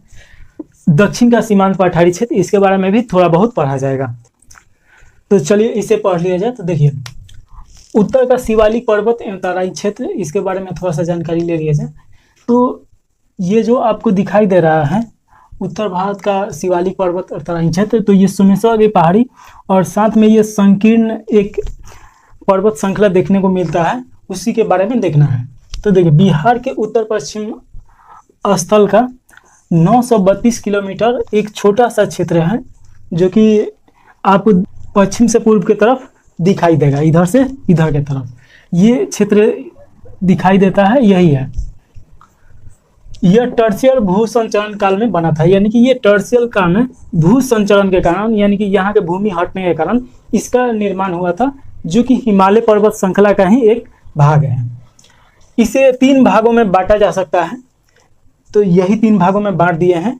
तो देखिए इसमें कौन कौन बांटना है। तो देखिए, सबसे पहले रामनगर दून, सोमेश्वर पहाड़ी और दून घाटी, उसी को बोला जाता है हरा नदी की घाटी। तो रामनगर दून पहले पढ़ लिया जाए। यह छोटे छोटे पहाड़ियों का एक क्रमशः विस्तार है, जो कि 214 किलोमीटर विस्तारित है। यानी कि यहाँ से देखिएगा, तो यहाँ से लेके इधर 214 किलोमीटर का एक विस्तार देखने को मिलता है। इसकी अधिकतम ऊंचाई 240 मीटर मिलता है। तो इसका अगर देखिएगा, ये पहाड़ी जो श्रृंखला है छोटा छोटा, तो इसका अधिकतम ऊंचाई कितना, 240 मीटर। तो ये आपको याद रखना है, यहाँ से क्वेश्चन बार बार आता है। हराहा नदी घाटी के ये दक्षिण में है, तो यानी कि ये इस साइड में होगा तब ये दक्षिण में है। तो हराहा नदी घाटी इधर होगा और इसके ये दक्षिण में है। तो ये आपको 3-4 पॉइंट याद रखना है। उसके बाद देखिए सोमेश्वर श्रेणी, इसका अगर विस्तार देखा जाए तो पश्चिम में त्रिवेणी नहर से भिखना ठोरी तक 75 किलोमीटर के एक लंबाई में विस्तृत है। तो यहाँ से आप देखिएगा त्रिवेणी नहर निकलता है, जो कि पश्चिम चंपारण से निकलते हुए और इसमें आके मिल जाता है। तो यहाँ से देखिएगा 75 किलोमीटर का एक विस्तार देखने को मिलता है, उसी का नाम दिया गया है सोमेश्वर श्रेणी। और यहाँ पे एक और चीज़ समझना है कि मान लीजिए कि देखिए यहाँ तक आपका 214 किलोमीटर का रामनगर दून हो गया, और यहाँ तक आप देखिएगा कि यहाँ से विस्तारित होता है, तो ये एक आपको मिलता है सोमेश्वर श्रेणी का पहाड़ी। तो ये लगभग 75 किलोमीटर है, और उन दोनों को विभाजित करता है कौन, तो दून घाटी। तो ये आपसे क्वेश्चन पूछ सकता है कि रामनगर दून और सोमेश्वर की श्रेणी को विभाजित कौन करता है, तो दून घाटी या हराहा नदी की घाटी। तो ये आपको याद रखना है मैप पे, ताकि यहाँ से क्वेश्चन कैसे भी बना के पूछ सकता है। उसके बाद देखिएगा कि सर्वोच्च चोटी का जो ऊंचाई है इसका, तो 874 मीटर है। तो ये आपको याद रखना है। उसके बाद अगर दारा का बात किया जाए तो इसमें सोमेश्वर दारा, भिखना ठोरी दारा और मवाद दारा। तो मवाद से क्वेश्चन आ चुका है, इन दोनों से आएगा तो आसानी से बन जाएगा, ये मवाद वाला याद रखना है। उसके बाद देखिए तीसरा में दून घाटी, हराहा नदी की घाटी बोला जाता है। दून घाटी कहिए या हराहा नदी की घाटी, दोनों एक ही हैं। लगभग ये 24 किलोमीटर का विस्तार है, जो कि दोनों के बीच में पड़ता है, और दोनों को ये क्या करता है, विभाजित करता है। तो इस प्रकार हम लोग उत्तर का शिवालिक पर्वत तराई का क्षेत्र देख लिए लोग, जिसको 3 भागों में बांट के पढ़े हैं लोग। और इसके बारे में थोड़ा सा जान लिया जाए तो देखिए, तराई का क्षेत्र का मतलब क्या होता है, एक ऐसा भूमि जो कंक्रीट पत्थर से बना है, यानी छोटा छोटा कंकड़ से और बालू से बना हो। यहाँ पे क्या होता है कि ये जो तराई का क्षेत्र है, कुछ ऐसा ही सा मिलता है कि जहाँ से नदी उसके नीचे से प्रवाहित होता है, और उसके ऊपर देखिएगा छोटा छोटा कंकड़ टाइप का मिलेगा। और यहाँ पे देखिएगा कि पेड़ पौधा का घाना बहुत ज़्यादा होगा, क्योंकि नमी यहाँ पे हमेशा बना रहता है। तो नमी वाला भी ये क्षेत्र है। इस यहाँ से कैसे भी क्वेश्चन जोड़ के पूछ सकता है, आपको अच्छी तरीक़ा से ध्यान देना है। ये हो गया। अब हम लोग को पढ़ना है बिहार का विशाल मैदान। तो बिहार का विशाल मैदान पढ़ेंगे लोग। तो इसमें देखिए सबसे पहले मैदान का मतलब क्या हो गया कि ये जो क्षेत्र है पहाड़ी क्षेत्र, इसको बांट के, और ये जो कैमूर का पठार का जो पठारी क्षेत्र है, इसको छोड़ के जितना भाग होगा सब मैदान का भाग है। और इसमें आप देखिएगा कि लगभग पूरे बिहार का जितना हिस्सा है उसमें देखिएगा इसका क्षेत्रफल देखिएगा तो 94,163 किलोमीटर है। और इसमें देखिएगा कि इसका जो विस्तार है विशाल मैदान का, तो 90,650 वर्ग किलोमीटर। परसेंटेज में देखेंगे तो 96% है, यानी कि ये पहाड़ और पठार सिर्फ 4% पे ही विस्तारित है। तो ये आपको ध्यान देने वाला बात है। अब यहाँ से थोड़ा एक चीज़ और समझना है कि देखिए, इधर से मान लीजिए इस सबको मिटा देते हैं, ये मान लीजिए कि इसके ऊपर हिमालय पर्वत श्रृंखला है और इसका ये लास्ट छोर है। तो ये इधर तो ऊंचाई ज़्यादा होगा और इधर से ढलान होगा। आप देखिएगा कि इधर से बहुत सारा नदी आके मिलता है, गंडक हो गया, बूढ़ी गंडक हो गया, उसके बाद और भी घाघरा वगैरह, ये सब बहुत सारा नदी है तो इधर से आके मिलता है। साथ में देखिएगा कि कोसी नदी भी यहाँ से आके मिलता है। तो ये ऊपर से आने का क्या मतलब है कि ऊपर ऊंचाई ज़्यादा हो जाता है और इधर से ये विस्तारित होता है तो इधर ये प्रवाहित होता है। गंगा नदी भी आता है तो ये हिमालय से ही होके आता है तो इधर से। अब यहाँ पे ये चीज़ एक क्वेश्चन पूछ सकता है कि इसका जो ढलान का है तो ढलान का ये 1 किलोमीटर में कितना ढलान होता है, तो यहाँ से ये क्वेश्चन आ सकता है। तो गंगा के मैदानी क्षेत्र का ढाल यानी कि जो ढलान है ये 6 सेंटीमीटर है प्रति 1 किलोमीटर में, यानी कि 1 किलोमीटर अगर इधर से चला जाए तो 6 सेंटीमीटर उसका ऊंचाई जो होगा कम होते चला जाएगा भूमि का, तो ये याद रखना है। उसके बाद अगर बात किया जाए बिहार का विशाल मैदान को, तो इसको 2 भागों में विभाजित किया जा सकता है। और 2 भागों में विभाजित कौन करता है, तो ये गंगा नदी करता है। देखिए गंगा नदी जब पश्चिम से पूर्व की तरफ प्रवाहित होता है तो बिहार को लगभग 2 बराबर भागों में बांटता है, जिसमें एक उत्तर का बिहार और एक दक्षिण का बिहार। तो 2 बराबर भागों में बांटा है, उत्तर का उत्तरी मैदान और गंगा की दक्षिणी मैदान। तो ये आपको याद रखना है, याद कर रखना है, इसको समझना है। तो देखिए गंगा के उत्तरी मैदान को भी 4 भागों में विभाजित किया गया है, जिसमें आप देखिएगा कि एक भाबर तराई और उप तराई क्षेत्र। तो देखिए ये जो हम लोग पढ़ रहे थे लोग अभी कुछ देरी पहले कि यहाँ भाबर और तराई का क्षेत्र, भाबर को ही तराई का क्षेत्र बोला जाता है या तराई के क्षेत्र को ही भाबर बोला जाता है, तो ये आपको याद रखना है। अब देखिए भाबर का तराई का क्षेत्र जो है ये उपराई क्षेत्र है, यानी कि ये ऊपर वाला क्षेत्र को बोला जाता है तराई का क्षेत्र। इसका क्या कारण है कि इसके आसपास में कंक्रीट टाइप का यानी छोटा छोटा कंकर और बालू टाइप का यहाँ पे मिट्टी मिलता है और उसके नीचे से भी कभी कभी नदी प्रवाहित होता है। यहाँ पे उमस हमेशा बने रहता है, यहाँ पे हरियाली ज़्यादा मिलेगा, नमी ज़्यादा मिलेगा, ये इसके आसपास में कृषि भी बहुत अच्छा तरीका से हो पाता है। अब यहाँ पे आप देखिएगा कि इसके आसपास में वर्षा भी इसके तुलना में ज़्यादा होता है और ये इधर के तरफ जाता है तो वर्षा बढ़ते जाता है। तो वही चीज़ है यहाँ पे कि भाबर तराई एवं उप तराई का क्षेत्र ये जो है सबसे ये उत्तरी क्षेत्र है बिहार का। उसके बाद देखिए यह 10 से 12 किलोमीटर लंबा कंकीर बालू का निक्षेप है। तो वही चीज़ है जो हम समझाए हैं, जो नदी आता है तो वो निक्षेप जो लेके आता है कूड़ा करकट उसी को यहाँ पे निक्षेपित कर दिया है और ये लगभग 10 से 12 किलोमीटर का ये एक क्षेत्र पड़ता है। ये दलदली भूमि क्षेत्र है जिसमें सोमेश्वर का पहाड़ी का क्षेत्र भी आ जाता है। तो ये जो सोमेश्वर का पहाड़ी क्षेत्र है ये भी तराई क्षेत्र में ही आएगा। उसके बाद हम लोग देखेंगे बांगर या भागर भूमि, यह मिट्टी का है। तो देखिए ये जलोढ़ जो मृदा होता है, तो जलोढ़ मृदा का निर्माण कैसे होता है, तो समझिए कि जैसे कि मान लीजिए कि इधर से कोई नदी आ रहा है। अब जब नदी एक पर्वत पठार से होते हुए आएगा तो मान लीजिए कि जंग उसके आसपास में पेड़ पौधा बहुत सारा होगा, तो जो पेड़ पौधा टूट के उसमें गिरेगा, उसका पत्ता जो गिरेगा तो वो गलेगा सड़ेगा तो वो मिट्टी बनेगा। साथ में मान लीजिए कि जैसे कि पर्वत से जब टकराएगा तो पर्वत को भी चकनाचूर कर देगा, छोटा छोटा बुरादा बना देगा, तो वो भी उसमें मिल जाएगा। तो इस प्रकार देखिएगा कि उसमें बहुत सारा कूड़ा करकट मिलते हुए आता है और जब ये मैदानी भाग में आता है तो उसको विस्तारित कर देता है। तो कभी कभी बाढ़ के कारण, तो जब ये बाढ़ आता है तो बाढ़ के साथ साथ में जो महीन रेत रहता है वो भी चला जाता है। जैसे वहाँ पे पानी सूखेगा तो एक ऊपरी परत बन जाता है जो कि नवीन जलोढ़ बोला जाता है। और मान लीजिए कि यहाँ पे नवीन जलोढ़ बना है जो एकदम नया है, लेकिन वर्षों तक वहाँ फिर बरसात नहीं हुआ, फिर से पानी नहीं पहुँच पाया, तो वो भूमि क्या हो जाएगा, पुराना हो जाएगा। तो वही पुराना भूमि को बोला जाता है भागर या बांगर। तो ये याद रखना है, यह पुरानी जलोढ़ मृदा ही है तथा यह प्राकृतिक बांध भी बनाता है, जो कि देखने में क्या होता है कि जैसे कि ऐसे मतलब ऊंचाई रहता है लेकिन ज़्यादा ऊंचा नहीं रहता है, 7 से 8 मीटर का ही ऊंचा रहता है, फिर ऊंचा रहेगा, फिर ऐसे ऐसे रहेगा। तो ये एक प्राकृतिक बांध का भी काम करता है, तो ये आपको याद रखना है।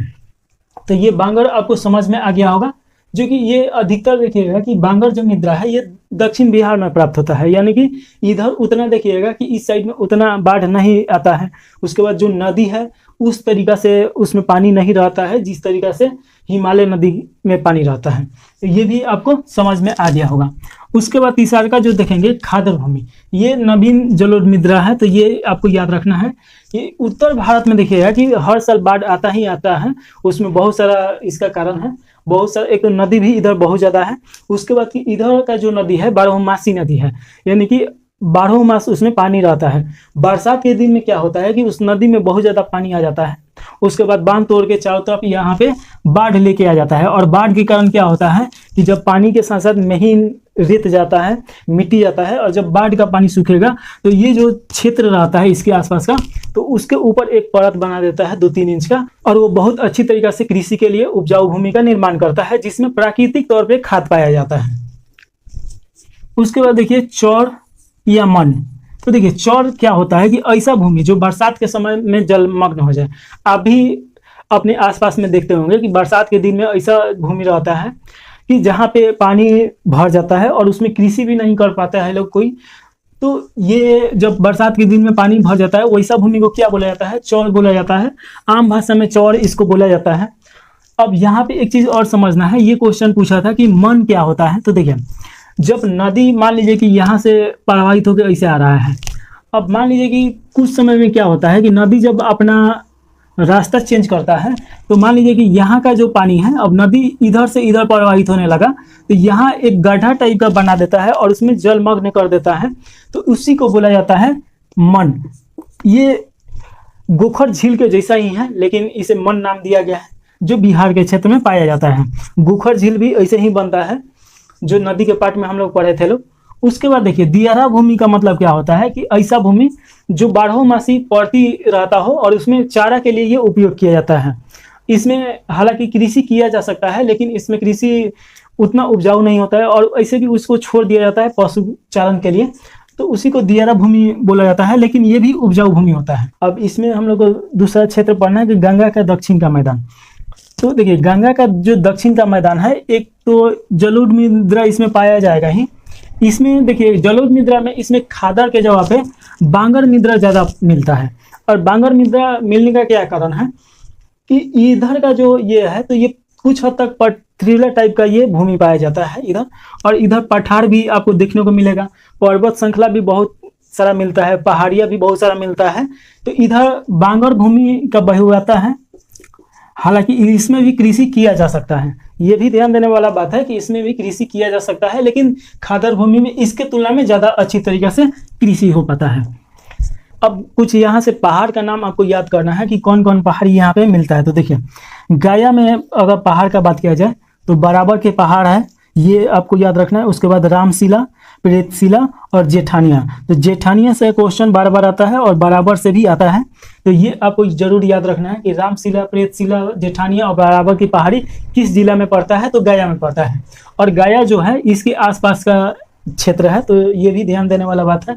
उसके बाद देखिए बिहार शरीफ में पीर पहाड़ी पड़ता है, इसी को ऊंची पहाड़ी के नाम से भी जाना जाता है। साथ में राजगीर में भी पहाड़ी मिलता है, इसके आसपास में पहाड़ी क्षेत्र बहुत सारा है। तो ये तो हो गया आपका गंगा का दक्षिण का मैदान। उसके बाद यहाँ से समझिए कि लास्ट में हम लोग को जो पढ़ना है दक्षिण का सीमांत पठारी क्षेत्र। तो ये खनिज क्षेत्र है, यानी कि अगर बिहार के अगर बात किया जाए कि उद्योग का क्षेत्र कौन सा बनाया जा सकता है, तो ये वाला क्षेत्र है जो आसपास में। तो यहाँ पे खनिज कुछ हद तक मिलता है, जिसमें देखिए कि सोना भी मिलता है।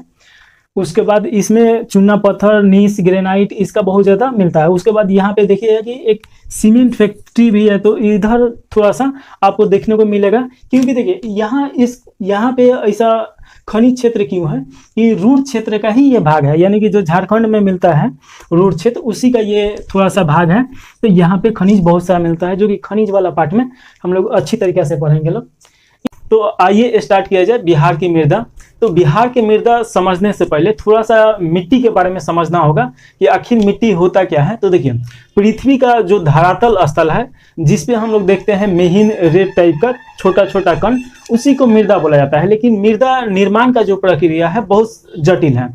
मृदा निर्माण की प्रक्रिया हजारों करोड़ों वर्ष में ये पूर्ण होता है। तो आखिर जो मृदा पूर्ण होता है तो इसका जो मटेरियल होता है, पर्वत हो गया, पठार हो गया, ज्वालामुखी जो उसमें से लावा निकलता है, उसके बाद अम्लीय, क्षारीय, उसके बाद देखिए पृथ्वी के ऊपर जितना घास फूस या पेड़ पौधा है या जीव जंतु है, तो ये सभी सड़ गल के जो तत्व प्राप्त होता है वो मृदा में ही तब्दील हो जाता है। तो ये मृदा जो मिलता है तो सभी जगह सभी स्थल पे देखिएगा तो एक जैसा नहीं मिलता है, क्योंकि मृदा का जो तत्व होता है वो अलग अलग होता है। तो कहीं पे देखिएगा किसी मृदा में चूना ज़्यादा होता है, उसके बाद कलर भी इसका देखिएगा कि एक जैसा कलर नहीं होता है। कहीं पे काली मिट्टी पाया जाता है, कहीं पे रेड मिट्टी पाया जाता है, कहीं पे येलो मिट्टी पाया जाता है, कहीं पे धूसर मिट्टी पाया जाता है। हालांकि पूरे विश्व में देखिएगा तो सबसे ज़्यादा धूसर कलर का ही मृदा पाया जाता है। तो ये कलर भी अलग अलग पाने का क्या कारण रहता है, तो उसके पीछे का कारण है तत्व। यानी कि उसमें देखिएगा जब ह्यूमस ज्यादा होगा तो थोड़ा सा वो पीला टाइप का हो जाएगा, कहीं पे आयरन ज्यादा होगा तो वो रेड टाइप का हो जाएगा। तो ये उसमें का जो तत्व है ये दर्शाता है। वैसे ही हम लोग को यहाँ पढ़ना है बिहार के मृदा। तो बिहार के मृदा का निर्माण के पीछे का कारण क्या है और इसके कलर का और इसके तत्व का क्या कारण है, थोड़ा सा उसके बारे में समझ लेते हैं। तो देखिए, जैसे कि आप देखिएगा कि बिहार का ये मैप है और बिहार जो है भारत के उत्तर पूर्वी क्षेत्रों में पाया जाता है।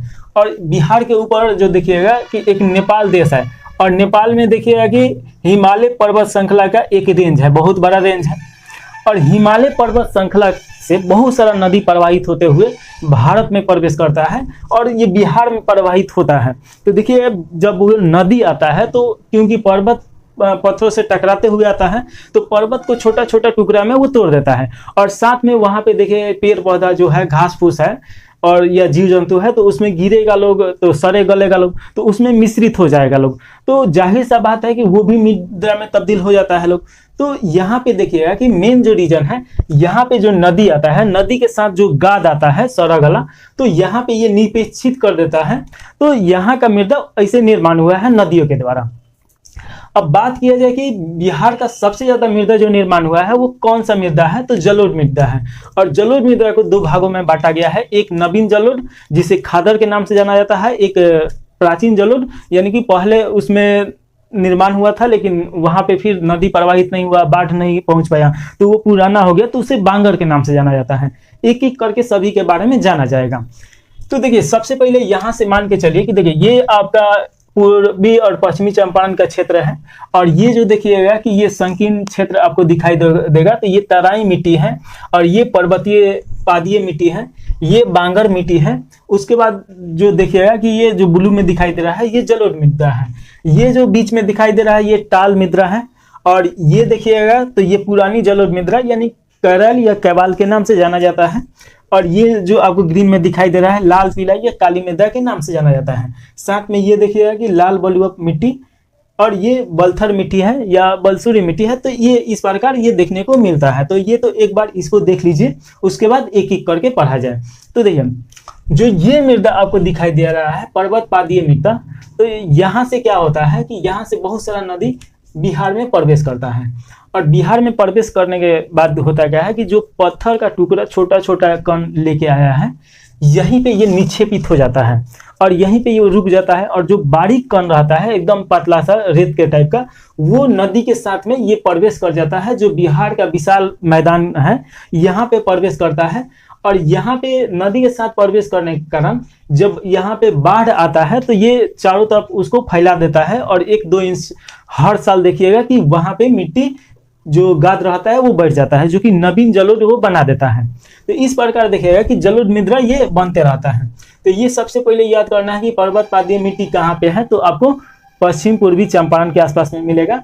और तराई मृदा का है तो ये एक पट्टी के तहत ये है, ये उत्तर बिहार के साइड में है। उसके बाद ये देखिएगा बांगर मृदा, तो ये यहाँ पे है। और ये देखिएगा कि जो ये खादर मृदा में है यानी कि ये जलोढ़ मृदा है।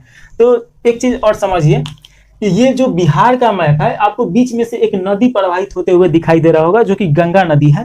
और गंगा नदी क्या करता है कि बिहार को 2 बराबर भागों में बांट देता है। अब 2 बराबर भागों में बांटता है तो उत्तर का जो मैदान है, उत्तर बिहार का मैदान, तो इसमें देखिएगा कि नवीन जलोढ़ मृदा पाया जाता है। और दक्षिण का जो मैदान है जो कि ब्लू कलर से है, ये पुरानी जलोढ़ मृदा है जिसे बांगर के नाम से जाना जाता है या करेल कवाल के नाम से जाना जाता है। तो इसका निर्माण होने का प्रक्रिया क्या है कि हर साल इधर बाढ़ आता है और नदी में देखिएगा कि बहुत बारहमासी नदी इधर प्रवाहित होता है। इसके तुलना में इधर नदी में पानी कम होता है, तो ये हर साल इधर बाढ़ नहीं आता है। तो इधर का जो जलोढ़ मृदा है ये पुराना हो चुका है, और इधर का जो है ये हर साल बाढ़ आने के कारण जब बाढ़ आता है तो उसमें पानी में रेत बहुत सारा रहता है और वो फैल जाता है, जिससे बाढ़ खत्म होता है, सूखता है। तो यहाँ पे एक लेयर बना देता है कुछ सेंटीमीटर का, 1-2 सेंटीमीटर का, जो कि बहुत ज्यादा उपजाऊ होता है, जो कि बहुत ज्यादा उसमें प्राकृतिक तत्व पाया जाता है। तो इसीलिए ये बहुत ज्यादा उपजाऊ मिट्टी है। अब ये तो हम लोग देख लिए ना, अब थोड़ा सा इसके बैकग्राउंड समझ लिया जाए कि ये जो बिहार का निर्माण हुआ है तो कैसे निर्माण हुआ है। अब यहाँ पे एक समय जो बिहार का अभी प्रेजेंट में मैप देखिएगा, वहाँ पे करोड़ों अरबों वर्ष पहले वहाँ पे 33 सागर प्रवाहित हो रहा था, और 33 सागर प्रवाहित वहाँ से हो रहा था। तो हुआ ये कि पृथ्वी का जो नीचे का क्लस्टर होता है यानी कि प्लेट वहाँ से खसकता है, और प्लेट के खसकने के कारण जो 33 सागर था वो भी यहाँ से खसक जाता है। लेकिन 33 सागर तो खसकता है, लेकिन उसका जो गाद रहता है, उसका जो मटेरियल रहता है, उसका बोलेंगे कूड़ा करकट रहता है, तो वो यहीं पे रह जाता है। उसका जो मालवा रहता है, मालवा के कारण क्या होता है कि यहाँ पे एक पर्वत श्रृंखला का निर्माण होता है जिसका नाम है हिमालय पर्वत श्रृंखला। लेकिन हिमालय पर्वत श्रृंखला जब हम लोग पढ़ रहे थे लोग, तो देखे थे लोग कि 4 भागों में बांटा गया है। एक सबसे जो उधर का हिमालय है उसे ट्रांस हिमालय बोला जाता है या पारा हिमालय बोला जाता है। फिर उसके बाद महान हिमालय आता है, उसके बाद महाभारत श्रेणी आता है, और लास्ट में आता है शिवालिक श्रेणी। तो देखिएगा कि जो हिमालय पर्वत का शिवालिक श्रेणी है वही ये बिहार का जो लास्ट है, देखिएगा यहाँ पर्वत पाया जाता है, तो वो हिमालय शिवालिक श्रेणी का ही वो भाग है। और उसी कारण यहाँ से जो मिट्टी देखिएगा थोड़ा सा अलग मिट्टी यहाँ पे मिलता है। अब उसके बाद जब पर्वत और ये बिहार का मैप जब तैयार, मतलब बिहार का जो स्थिति है ये तैयार हो गया, तो वहाँ से नदी बहुत सारा प्रवाहित होना स्टार्ट होता है हिमालय से, और प्रवाहित होकर ये दक्षिण के भारत में आता है और उत्तर भारत में आता है। तो यहाँ पे जो कूड़ा करकट का निक्षेप होता है, तो ये एक प्लेस्टोसेनिक काल में होता है। तो ये आपको याद रखना है कि जो बिहार का मैदानी भाग है ये कब निर्माण हुआ, तो प्लेटोसीन काल में निर्माण हुआ। तो ये आप जरूर याद रखिएगा कि बिहार का मैदान का निर्माण प्लेटोसीन काल में होता है। उसके बाद जो नदी आता है उसी के कारण यहाँ पे जलोढ़ मृदा का निर्माण होता है। तो ये आपको समझ में आ गया होगा। अब इसमें जितना मृदा है वो किस तत्व से बना है, क्योंकि देखिएगा हर मृदा कोई क्षारीय है, कोई लवणीय है, कोई लाल है, कोई पीला है, तो सभी अलग अलग है, क्योंकि वो तत्व के कारण उसका कलर अलग अलग होता है। जिसे मान लीजिए जहाँ पे लोहा पाया जाएगा तो उसका थोड़ा सा मिट्टी का कलर रेड हो जाएगा। तो इस प्रकार ये चेंज होता है इसका कलर भी। तो आइए एक एक करके यहाँ पे देख लिया जाए। तो सबसे पहले तो ये देख लिया जाए कि ये जो हरा में है ये पर्वत पहाड़ीय मिट्टी है, ये जो ब्लैक में दिखाई दे रहा है ये तराई का मिट्टी है, ये जो रेड में दिखाई दे रहा है ये बांगर मिट्टी है। उसके बाद बलसूरी मिट्टी भी इसमें आता है। उसके बाद ये देखिए लाल पीला जो काली मिट्टी है ये ग्रीन कलर में है, और ये ब्लू कलर में जो दिखाई दे रहा है ये पुरानी जलोढ़ मृदा है जिसे केरल कवाल के नाम से जाना जाता है। ये जो आपको ब्लैक में दिखाई दे रहा है ये बलथर मिट्टी है, थोड़ा सा ही क्षेत्र में है। ये लाल बलुआ पत्थर देखिएगा तो इसमें कम उपजाऊ आपको दिखाई देगा, मतलब यहाँ पे उपजाऊ नहीं है, कम उपजाऊ है, और ये आपको ब्लैक में दिखाई देगा।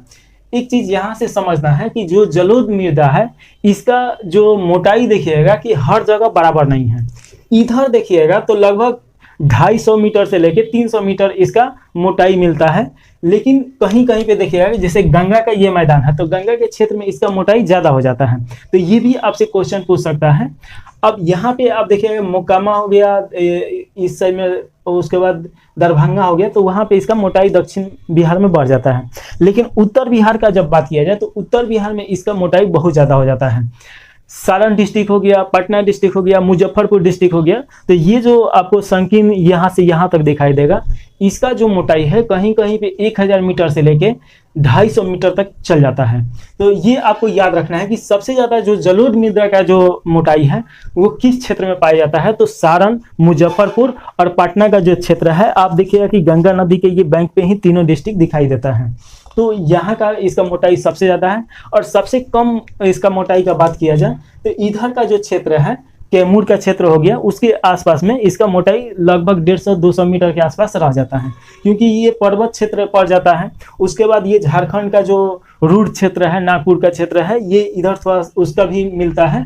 तो जिसके कारण ये रुखरा टाइप का है और पथरियाला टाइप का है, तो वहाँ पे मिट्टी का मोटाई कम हो जाता है। तो ये आपको जरूर याद रखना है। नोट बना रहे हैं तो वहां पे नोट करके और इसको लिख लीजिए, क्योंकि यहाँ से क्वेश्चन आने ही वाला है। अभी तक क्वेश्चन इससे नहीं पूछा गया है, लेकिन जरूर अब पूछा जाएगा। तो ये हो गया। तो अब थोड़ा सा देखिए, मिट्टी का निर्माण तो वही चीज़ है, इसको लिख दिए हैं। चट्टानों के टूटने फूटने तथा पूरा जैसे पेड़ पौधा हो गया, जीव जंतु हो गया, उसके सड़ने गलने के बाद रासायनिक और भौतिक परिवर्तन इसमें आता है। जब इसमें मिश्रित होता है तो उसमें जो परिवर्तन आता है और जो उससे बनता है तत्व, उसी को मृदा बोला जाता है। तो ये आपको अच्छी तरीके से समझ में आ गया होगा। अब एक एक करके सभी मृदा के बारे में पढ़ेंगे लोग। तो सबसे पहले तो एक और चीज ध्यान दीजिए कि जैसे पर्वत पादीय मृदा हो गया, तराई मृदा हो गया, बलसूरी मृदा हो गया और ये खादा जलोढ़ मृदा हो गया। तो ये जो चारों मृदा है ये उत्तर भारत का मृदा है। और ये जो चार मृदा दिखाई दे रहा है ये नीचे से, इसको हम ये भी कर दे रहे हैं, तो ये आपका हो जाएगा दक्षिण बिहार का मृदा। तो ये आपको जरूर याद रखना है, क्योंकि अगर पूछ दिया कि दक्षिण बिहार के मृदा कौन कौन है, उत्तर बिहार के मृदा कौन कौन है, तो मैप पे पढ़े रहिएगा तो आसानी से बता पाइएगा। और ये इस पे भी थोड़ा सा लिख दीजिएगा कि ये उत्तर बिहार की मृदा है और ये दक्षिण बिहार की मृदा है। अब यहाँ पे हम लोग को सबसे पहले पढ़ना है पर्वत पादीय मिट्टी। तो पर्वत पादीय मिट्टी में देखिएगा कि अपर्दित चट्टानों के छोटे छोटे टुकड़े से बना है। तो जैसे हम आप लोगों को पहले ही समझाया है कि जो तेथिस सागर था यहाँ से खसता और वहाँ पे हिमालय पर्वत का निर्माण होता है। उसके बाद जब नदी प्रवाहित होता है तो बहुत सारा टुकड़ा लेके आता है छोटा छोटा। तो जो मोटा मोटा मतलब टुकड़ा रहता है पत्थर का, कंकड़ टाइप का, तो ये यहीं पे निक्षेपित हो जाता है। अब जाहिर सा बात है कि आप मान के चलिए कि एक बाल्टी में पानी है और उसमें बालू डाल दीजिएगा, तो जब उसको फेंकिएगा जो मोटा मोटा होगा टुकड़ा वो नज़दीक रह जाएगा और जो छोटा छोटा रहेगा पानी के साथ बह जाएगा। तो वैसे ही क्या होता है कि जो छोटा छोटा टुकड़ा रहता है यहीं पे पथरीला टाइप का रुक जाता है और एक अलग ही मिट्टी का निर्माण करता है। यहाँ पे देखिएगा कि ये उपजाऊ कम होगा, यानी कि अब देखिए मिट्टी तो वहाँ पे रहता नहीं है, पत्थर टाइप का रहता है, लेकिन वहाँ पे जो पेड़ पौधा है, वन है, तो वन वहाँ पे बहुत ज़्यादा देखने को मिलता है। तो अब देखिएगा कि टाइगर जो रिजर्व है, वाल्मीकि टाइगर रिजर्व, ये भी पश्चिम चंपारण में ही देखने को मिलता है, क्योंकि वहाँ पे जंगल है।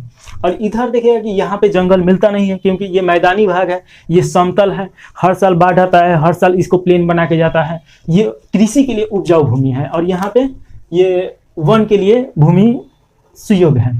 तो इसका निर्माण ऐसे होता है। इसका रंग भूरा रंग का है और ये अम्लीय है। तो ये भी याद रखना है कि ये जो मृदा होगा यहाँ का अम्लीय होगा और इसका कलर भूरा होगा। उसके बाद अगर बात किया जाए कि ये कहाँ पे है प्रमुख क्षेत्र, तो पश्चिम चंपारण के उत्तर पश्चिम भाग में है, तो मान के चलिए पश्चिम चंपारण में ही है। उसके बाद अगर बात किया जाए तो ये अनउपजाऊ है। तो ये आपको हम पहले ही समझा दिए हैं कि यहाँ पे कृषि नहीं हो पाता है, लेकिन वन क्षेत्र बहुत ज़्यादा है। कृषि नहीं होने का मतलब ये नहीं है कि साफ नहीं होता है, वहाँ पे फूल हो गया, चाहे फल हो गया या सब्जी हो गया, ये सब का कृषि आसानी से हो पाता है। यानी गहन कृषि नहीं हो पाता है, जैसे धान गेहूँ का कृषि हो गया, तो ये नहीं हो पाएगा।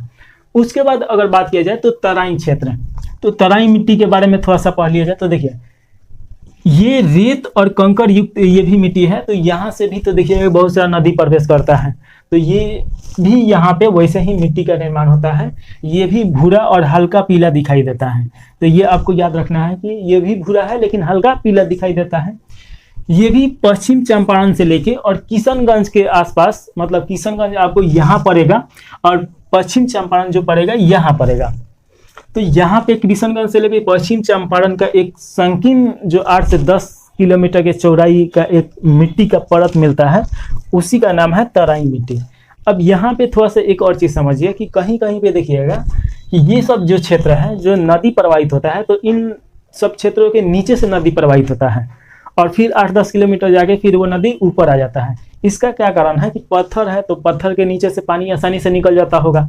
तो ये देखने को मिलता है ऐसा।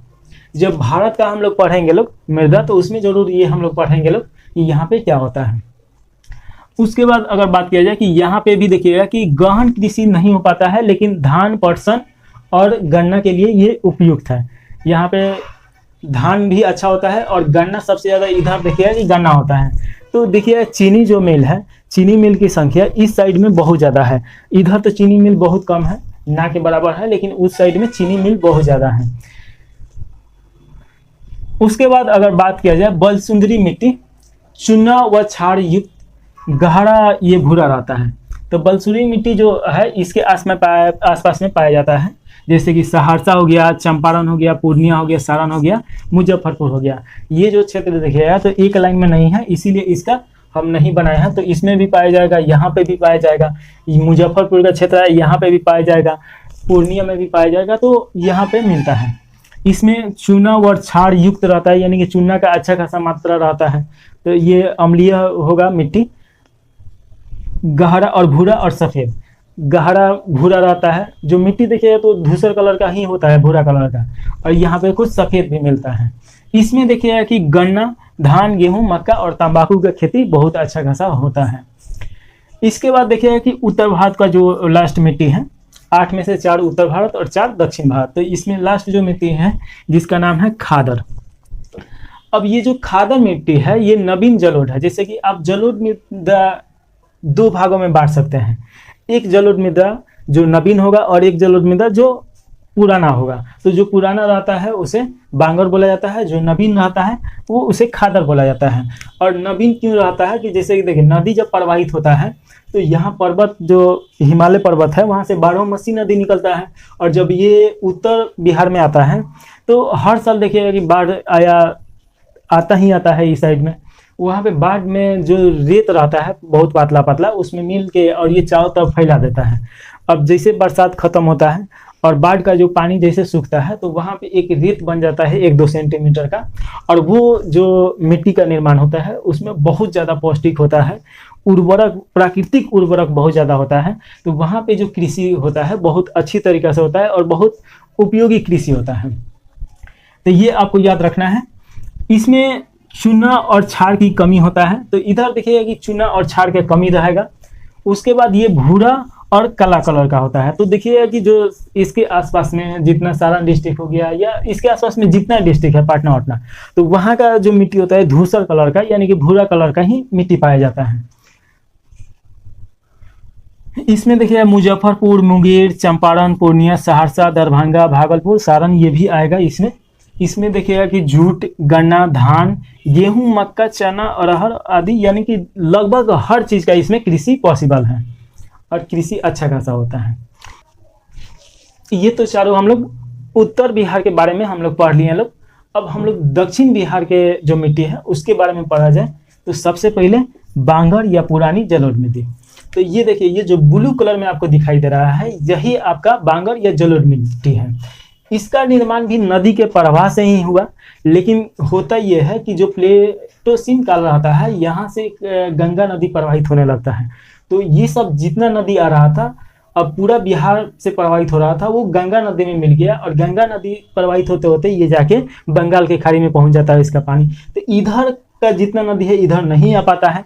और उसके बाद देखिए इधर का जो नदी रहता है ये तो 12मासी नदी नहीं है, ये बरसात के दिन में इसमें पानी आता है, यानी बरसाती ये नदी है। तो इधर बाढ़ का जो समस्या है वो नहीं आता है, लेकिन साथ में यहाँ पे नवीन जलोढ़ मृदा नहीं मिल पाता है, ये पुराना ही जलोढ़ मृदा है। तो इसका नाम बांगर या पुरानी जलोढ़ मृदा या कैवल कराल के नाम से भी जाना जाता है। इसमें देखिए क्षार एवं अम्लीय होता है, ह्यूमस की इसमें कमी होगा। उसके बाद देखिएगा कि ये भी गहरा भूरा कलर का होता है, ये भी धूसर कलर का होता है। ये आपका गया, पटना के दक्षिणी भाग, उसके बाद रोहतास, ये सब क्षेत्र में पाया जाता है। इसमें भी कृषि किया जा सकता है, कुछ हद तक रासायनिक केमिकल मिला के यानी उर्वरक मिला के आसानी से कृषि किया जा सकता है। ज्वार, बाजरा, अरहर, धान, गेहूँ इसका प्रमुख कृषि मतलब इसका कृषि है। उसके बाद बात किया जाए टाल मिट्टी का जो निर्माण हुआ है, ये गंगा नदी जो प्रवाहित हो रहा है यहाँ से 8 से 10 या 8 से लेके 12 किलोमीटर की चौड़ाई में यहाँ से लेके यहाँ तक ये मिट्टी का निर्माण होता है। इसमें देखिए बारीक से लेके मोटी कणों वाली धूसर रंग की भारी मिट्टी मिलता है। अब गंगा किनारे अब जाइएगा तो वहाँ पे देखिए रेत मिलता है, और रेत वो धूसर कलर का होता है। वही आपका टाल जो मिट्टी है वही है, और वही 8 से 10 किलोमीटर में यहाँ पे पाया जाता है। इसमें बात किया जाए पटना हो गया, बाढ़ हो गया, मुंगेर हो गया, भागलपुर हो गया, ये सभी देखिएगा कि नदी के किनारे ही हैं। इसमें दलहन का खेती बहुत अच्छा तरीका से होता है। उसके बाद तिलहन का और गेहूं का भी खेती होता है। इसमें एक चीज़ और देखिएगा कि यहाँ पे जैसे केला हो गया, लीची हो गया, इसका खेती भी बहुत अच्छी तरीक़ा से हो पाता है। तो अब जब भी आप इसके बगल से कभी गुजर रहे होंगे तो देखिए केला का खेती और लीची की खेती इधर बहुत सारा होता है। इसका कारण क्या है, ये टाल मिट्टी ही है। तो ये आपको याद रखना है कि जो दक्षिण बिहार है वहाँ से, ये हालांकि उत्तर बिहार में भी मिलता है लेकिन उत्तर बिहार में कम मिलता है, लेकिन दक्षिण बिहार से जो क्षेत्र है गंगा नदी के सटे हुए, तो 8 से 10 किलोमीटर के चौड़ाई में एक पट्टी बना है जो कि टाल मृदा में आता है। उसके बाद हम लोग बात करें बलथर मिट्टी, जो कि लाल और बलुई मिट्टी होता है। इसमें देखिए रेत और कंकड़ युक्त होता है और ये अम्लीय होता है, और अम्लीय होने के ही कारण ये पीला एवं लाल रंग का दिखाई देता है। अगर ये बात किया जाए कि ये कहाँ पे है, तो ये कैमूर के क्षेत्र में है। तो ये आपको दिखाई देगा, ये जो कैमूर का क्षेत्र है तो यहाँ पे दिखाई देगा। ये कम उपजाऊ होता है, लेकिन ये कृषि नहीं हो पाता है, लेकिन यहाँ पे जंगल बहुत ज़्यादा है। उसके बाद जंगल है तो जीव जंतु बहुत ज़्यादा पाया जाता है। यहाँ पे कृषि जो होता है ज्वार, बाजरा, अरहर यानी कि मोटा अनाज के लिए ये फेमस है। तो आपसे अगर पूछा जाए कि मोटा अनाज किस क्षेत्र में बिहार में होता है या मोटा अनाज के लिए कौन सा फेमस है, तो आप बताइएगा कैमूर का क्षेत्र। उसके बाद देखिए अभ्रक मिट्टी। तो अभ्रक मिट्टी अगर बात किया जाए तो इसमें अभ्रक के प्रधानता होगा। तो आप जानते हैं कि पूरे भारत में सबसे ज़्यादा अभ्रक बिहार में ही पाया जाता है। उसके बाद अगर बात किया जाए कि नवादा जिले के रजौली प्रखंड, तो जो ये बलथर आपका दिखाई दे रहा है इसी को अभ्रक मिट्टी के नाम से भी जाना जाता है। मोटे अनाज व मक्के मतलब ये अनउपजाऊ मिट्टी है, और यहाँ पे मोटे अनाज होता है। जैसे अनउपजाऊ मिट्टी का मतलब क्या हो गया, राजस्थान का भी मिट्टी देखिएगा कि वहाँ पे अनउपजाऊ है और वहाँ पे भी मोटा अनाज बहुत सारा होता है। तो यहाँ पे भी देखिए बाजरा हो गया, मकई हो गया, ये सब का कृषि यहाँ पे अच्छा खासा होता है। तो इस प्रकार हम लोग मिट्टी के बारे में पढ़ लिए। इसका आप लोग शॉर्ट नोट्स बना के रखिए, क्योंकि रिवीजन करना होगा लास्ट में जब 15 दिन एग्जाम बचेगा। तो उस समय वीडियो कोई काम नहीं आता है, ना कोई किताब काम आता है। तो आपके पास जो नोट्स रहता है वही काम आता है, और तभी एग्ज़ाम निकल पाएगा आसानी से। तो इस प्रकार ये मृदा का जो चैप्टर है यहीं पे समाप्त होता है। इससे हम आप एक क्वेश्चन पूछ रहे हैं संबंधित, जो आप बताइएगा कमेंट बॉक्स में। आपका क्वेश्चन है कि बिहार का ऐसा कौन सा क्षेत्र है जहाँ पे मोटे अनाज के लिए बहुत ज़्यादा फेमस है, इसका आंसर बताइए। जय हिंद दोस्तों, मैं कन्हैया कुमार एक बार फिर से आपका जीके प्लान पे स्वागत करता हूँ। आज हम लोग बिहार स्पेशल का जो सीरीज चला है उसमें हम लोग देखेंगे लोग बिहार की नदी तंत्र। तो आइए स्टार्ट किया जाए बिहार की नदी तंत्र। तो सबसे पहले देखिए, बिहार के नदी तंत्र पढ़ने से पहले अगर आप भारत के नदी तंत्र पढ़े हैं तो ये और अच्छी तरीके से समझ में आएगा। तो अभी तक अगर नहीं पढ़े हैं तो डिस्क्रिप्शन बॉक्स में हम उसका लिंक दे देते हैं, आप एक बार उसको देख लीजिए। उसके बाद इसको देखिएगा तो बहुत ईजी लगेगा, क्योंकि उसमें नदी के बारे में बहुत बेसिक से पढ़ाए हैं तो बहुत आसान लगेगा। या उसके बाद बिहार के कुछ नदी उसमें पढ़ाए भी हैं, तो और भी लिंक बैठा के पढ़ने में बहुत आपको आसानी होगा। अब आइए यहाँ पे देखा जाए तो देखिए, अगर बिहार का बात किया जाए तो आप बिहार का ये मैप देख रहे हैं। अभी हम लोग सिर्फ उत्तर बिहार का नदी पढ़ लिया जाए, इसके बाद इसको मिटा के फिर दक्षिण बिहार का नदी पढ़ा जाएगा। आप ठीक बीच में से एक नदी जाते हुए देख रहे होंगे जिसका नाम है गंगा नदी, और गंगा नदी के इर्द गिर्द ही बिहार का जितना नदी है सभी उसका किसी न किसी कारणवश से वो जुड़ा हुआ है। अब बात किया जाए कि नदी का उपयोग क्या होता है, तो नदी का उपयोग कृषि के लिए, पानी पीने के लिए, उद्योग के लिए, यानी नदी के बिना जीवन का सोचना ही असंभव है। बिहार का जो जितना नदी है तो बिहार के प्रगति के लिए बहुत ज़्यादा उपयोगी हैं। तो सभी नदी के बारे में एक एक करके देखा जाए। एक चीज़ और समझना होगा, जो उत्तर बिहार का जो नदी है ये आपका हिमालय श्रृंखला से निकल के आया है, और जो दक्षिण बिहार का नदी है ये पठारी क्षेत्र से निकल के जाके गंगा में मिला है या प्रवाहित होता है। अब यहाँ समझने वाला ये बात है कि जितना उत्तर बिहार का नदी है ये सभी बारहमासी नदी है, यानी कि एक बारहमासी कहने का मतलब क्या है कि इसमें सालों भर पानी बहता रहता है। ये सादा नीरा नदी है। इसका क्या कारण है कि देखिए, हिमालय से जब ये निकल के आता है तो हिमालय के ऊपर जो बर्फ है वो पिघल के आता है, तो वो बारहमासी उसको पानी देता है। उसके बाद बरसात के दिन में भी ये वर्षा का पानी प्राप्त कर लेता है। वहीं पे इधर के नदी देखिएगा दक्षिण बिहार के, तो ये पठारी क्षेत्र से निकल के आता है, तो बरसात के दिन में देखिएगा कि इसमें नदी में पानी बहुत ज़्यादा होगा, लेकिन ऐसे देखिए गर्मी के दिनों में तो इसमें पानी बहुत कम रहता है। उसके बाद अगर बात किया जाए कि उत्तर बिहार के जो नदी है इसका लेंथ देखिएगा, लंबाई, तो इसके तुलना में ये लंबा होगा लोग।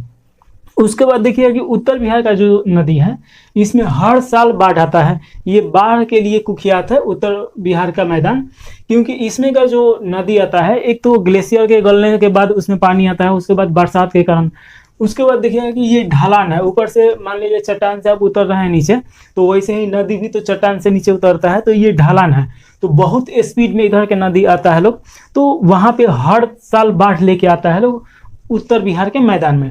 इसका घाटा होता है, साथ में इसका कुछ फायदा भी है, क्योंकि जब हर साल बाढ़ इधर आता है तो जब नदी आता है लोग तो अपने साथ बहुत सारा निक्षेप लेके आता है लोग, यानी छोटा छोटा कण बुरादा टाइप का।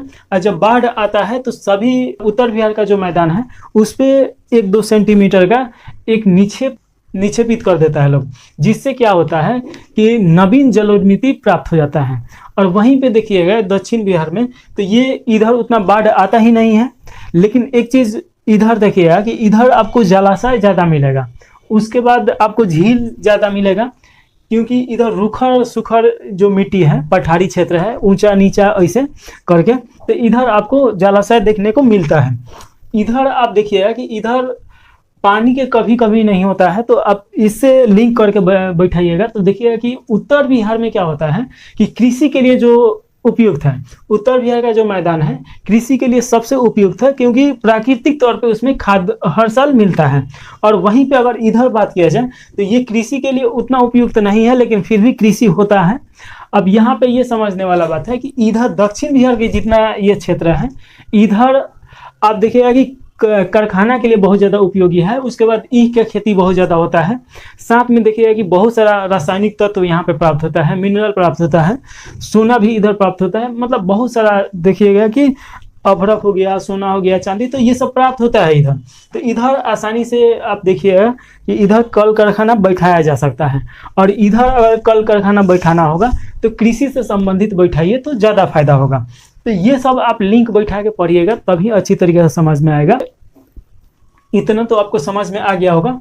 अब नदी क्या होता है, उसका सहायक नदी क्या होता है, ये सब जानना है तो लिंक डिस्क्रिप्शन में लिंक दे दिए हैं, वहाँ से जाके एक बार उसको पढ़ लीजिए। नदी के बारे में कोई भी प्रश्न आपके जहन में नहीं रहेगा। अब आइए बिहार के नदी के बारे में पढ़ा जाए।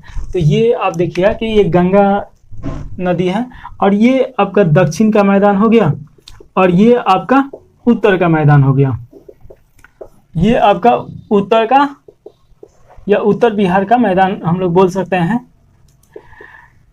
तो सबसे पहले हम लोग उत्तर बिहार के जितना नदी है उसके बारे में पढ़ लिया जाए। तो आइए देखा जाए।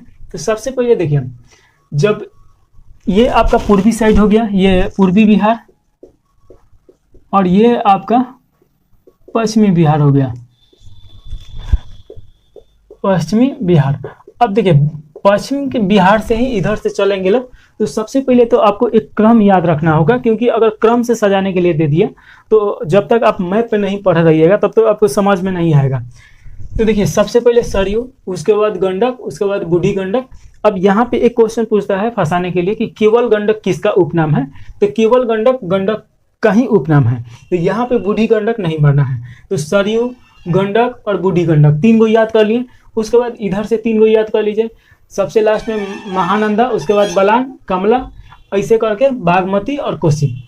तो सरयू, गंडक, बूढ़ी गंडक, बागमती, कमला, कोसी, बलान, महानंदा। इसमें देखिएगा कि सबसे पश्चिमी जो बिहार में नदी एंट्री लेता है सरयू लेता है, और सरयू का नाम ही घाघरा है, क्योंकि जब ये नेपाल से जब ये प्रवाहित होता है तो बहुत स्पीड में प्रवाहित होता है, धारा प्रवाह प्रवाहित होता है।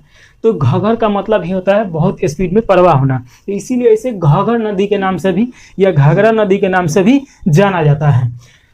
तो यहाँ पे ये देख लिए, तो ये 3 गो याद कर लीजिए, इधर से 3 गो। बाकी अगर कभी भी सजाने के लिए देगा तो आप लिंक बैठा के आसानी से सजा दीजिएगा। अब यहाँ पे हम लोग बात करें सबसे पहले, तो सबसे पहले हम लोग देखेंगे सरयू नदी के बारे में ही। यहाँ पे एक एक करके लिख भी दिए हैं, आपको आसानी होगा। उससे पहले थोड़ा सा देख लिया जाए यहाँ पे बिहार की नदियाँ। गंगा के उत्तर मैदान की नदियों में अगर देखिएगा तो इसमें भी आपको याद रहना चाहिए, जिसमें आप देखिए घाघरा, गंडक, बूढ़ी गंडक, बागमती, कमला, बलान, कोसी और महानंदा। गंगा की दक्षिण मैदान के नदी में देखिएगा कर्मनाशा, सोन, पुनपुन, हरोहर, फल्गु तथा क्यूल। तो ये आपको याद होना चाहिए इतना। अब आइए सरयू नदी के बारे में देखा जाए। तो सबसे पहले सरयू नदी से यही आपको याद रखना है कि सरयू नदी का उपनाम घग्गर या घाघरा नदी के नाम से जाना जाता है। इसका उद्गम कहाँ से होता है? तो नम्पा से होता है, जो कि नेपाल में पड़ेगा। तो ये याद रखना है। और कभी आपसे क्वेश्चन पूछ दिया कि सरयू नदी का नाम घग्गर क्यों रखा गया है, तो बहुत ज़्यादा प्रवाहित होने के कारण ही इसका नाम घग्गर रखा गया है। तो इसका तो उद्गम हम लोग देख लिए लोग। अब इसका बात किया जाए कि ये कहाँ पे मिलता है बिहार में, तो ये यूपी होते हुए आता है और सिवान जिले के समीप बिहार में प्रवेश करता है। तो ये आपको याद रहना चाहिए कि सिवान जिला से ये प्रवेश करता है और छपरा में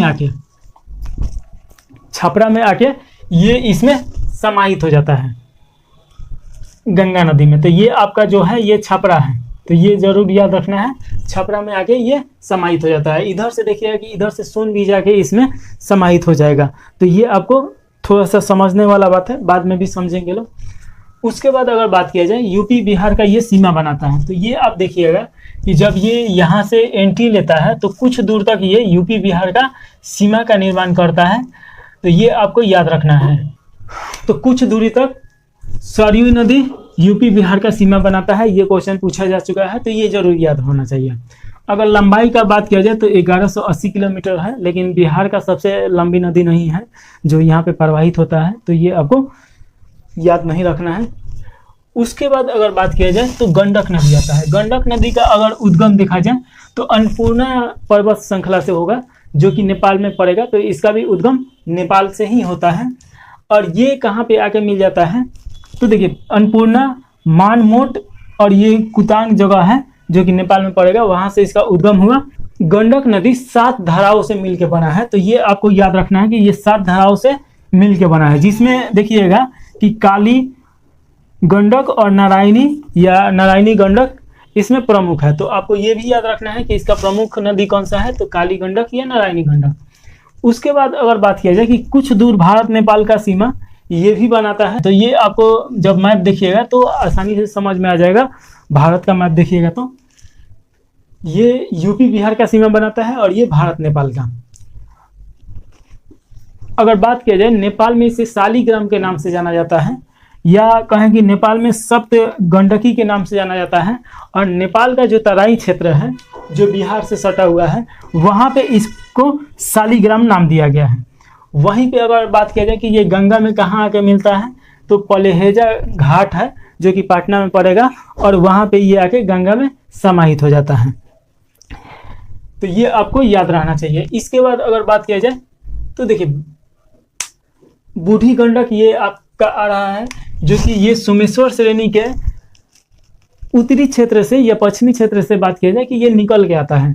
इसका भी उद्गम नेपाल में ही होता है। हालांकि सोमेश्वर श्रेणी जो है ये बिहार में भी पड़ता है, पश्चिम चंपारण में, और नेपाल में भी पड़ता है। तो नेपाल वाला क्षेत्र से ये निकल के आता है, और ये निकल के आता है और ये कहाँ पे समाहित हो जाता है। तो देखिए इसमें एक चीज़ और समझना है कि बागमती नदी है तो उसका एक धारा इसमें आके समाहित होता है। तो बूढ़ी गंडक का देख लिया जाए तो देखिए इसका उद्गम सोमेश्वर श्रेणी के पश्चिमी भाग से, जो कि विश्व भरतपुर चौर से ये निकल के आता है। पश्चिम चंपारण से ये प्रवेश करता है तथा मुंगेर में आके गंगा में समाहित हो जाता है। तो ये मुंगेर में आके समाहित हो गया गंगा नदी में। ये पलेहेजा घाट में समाहित हो गया। तो ये आपको याद रखना है। उसके बाद देखा जाए बागमती नदी, इसका उद्गम देखिएगा महाभारत श्रेणी से, जो कि नेपाल में ही पड़ेगा। महाभारत श्रेणी जितना है ये सब नेपाल में है, तो नेपाल में पड़ेगा।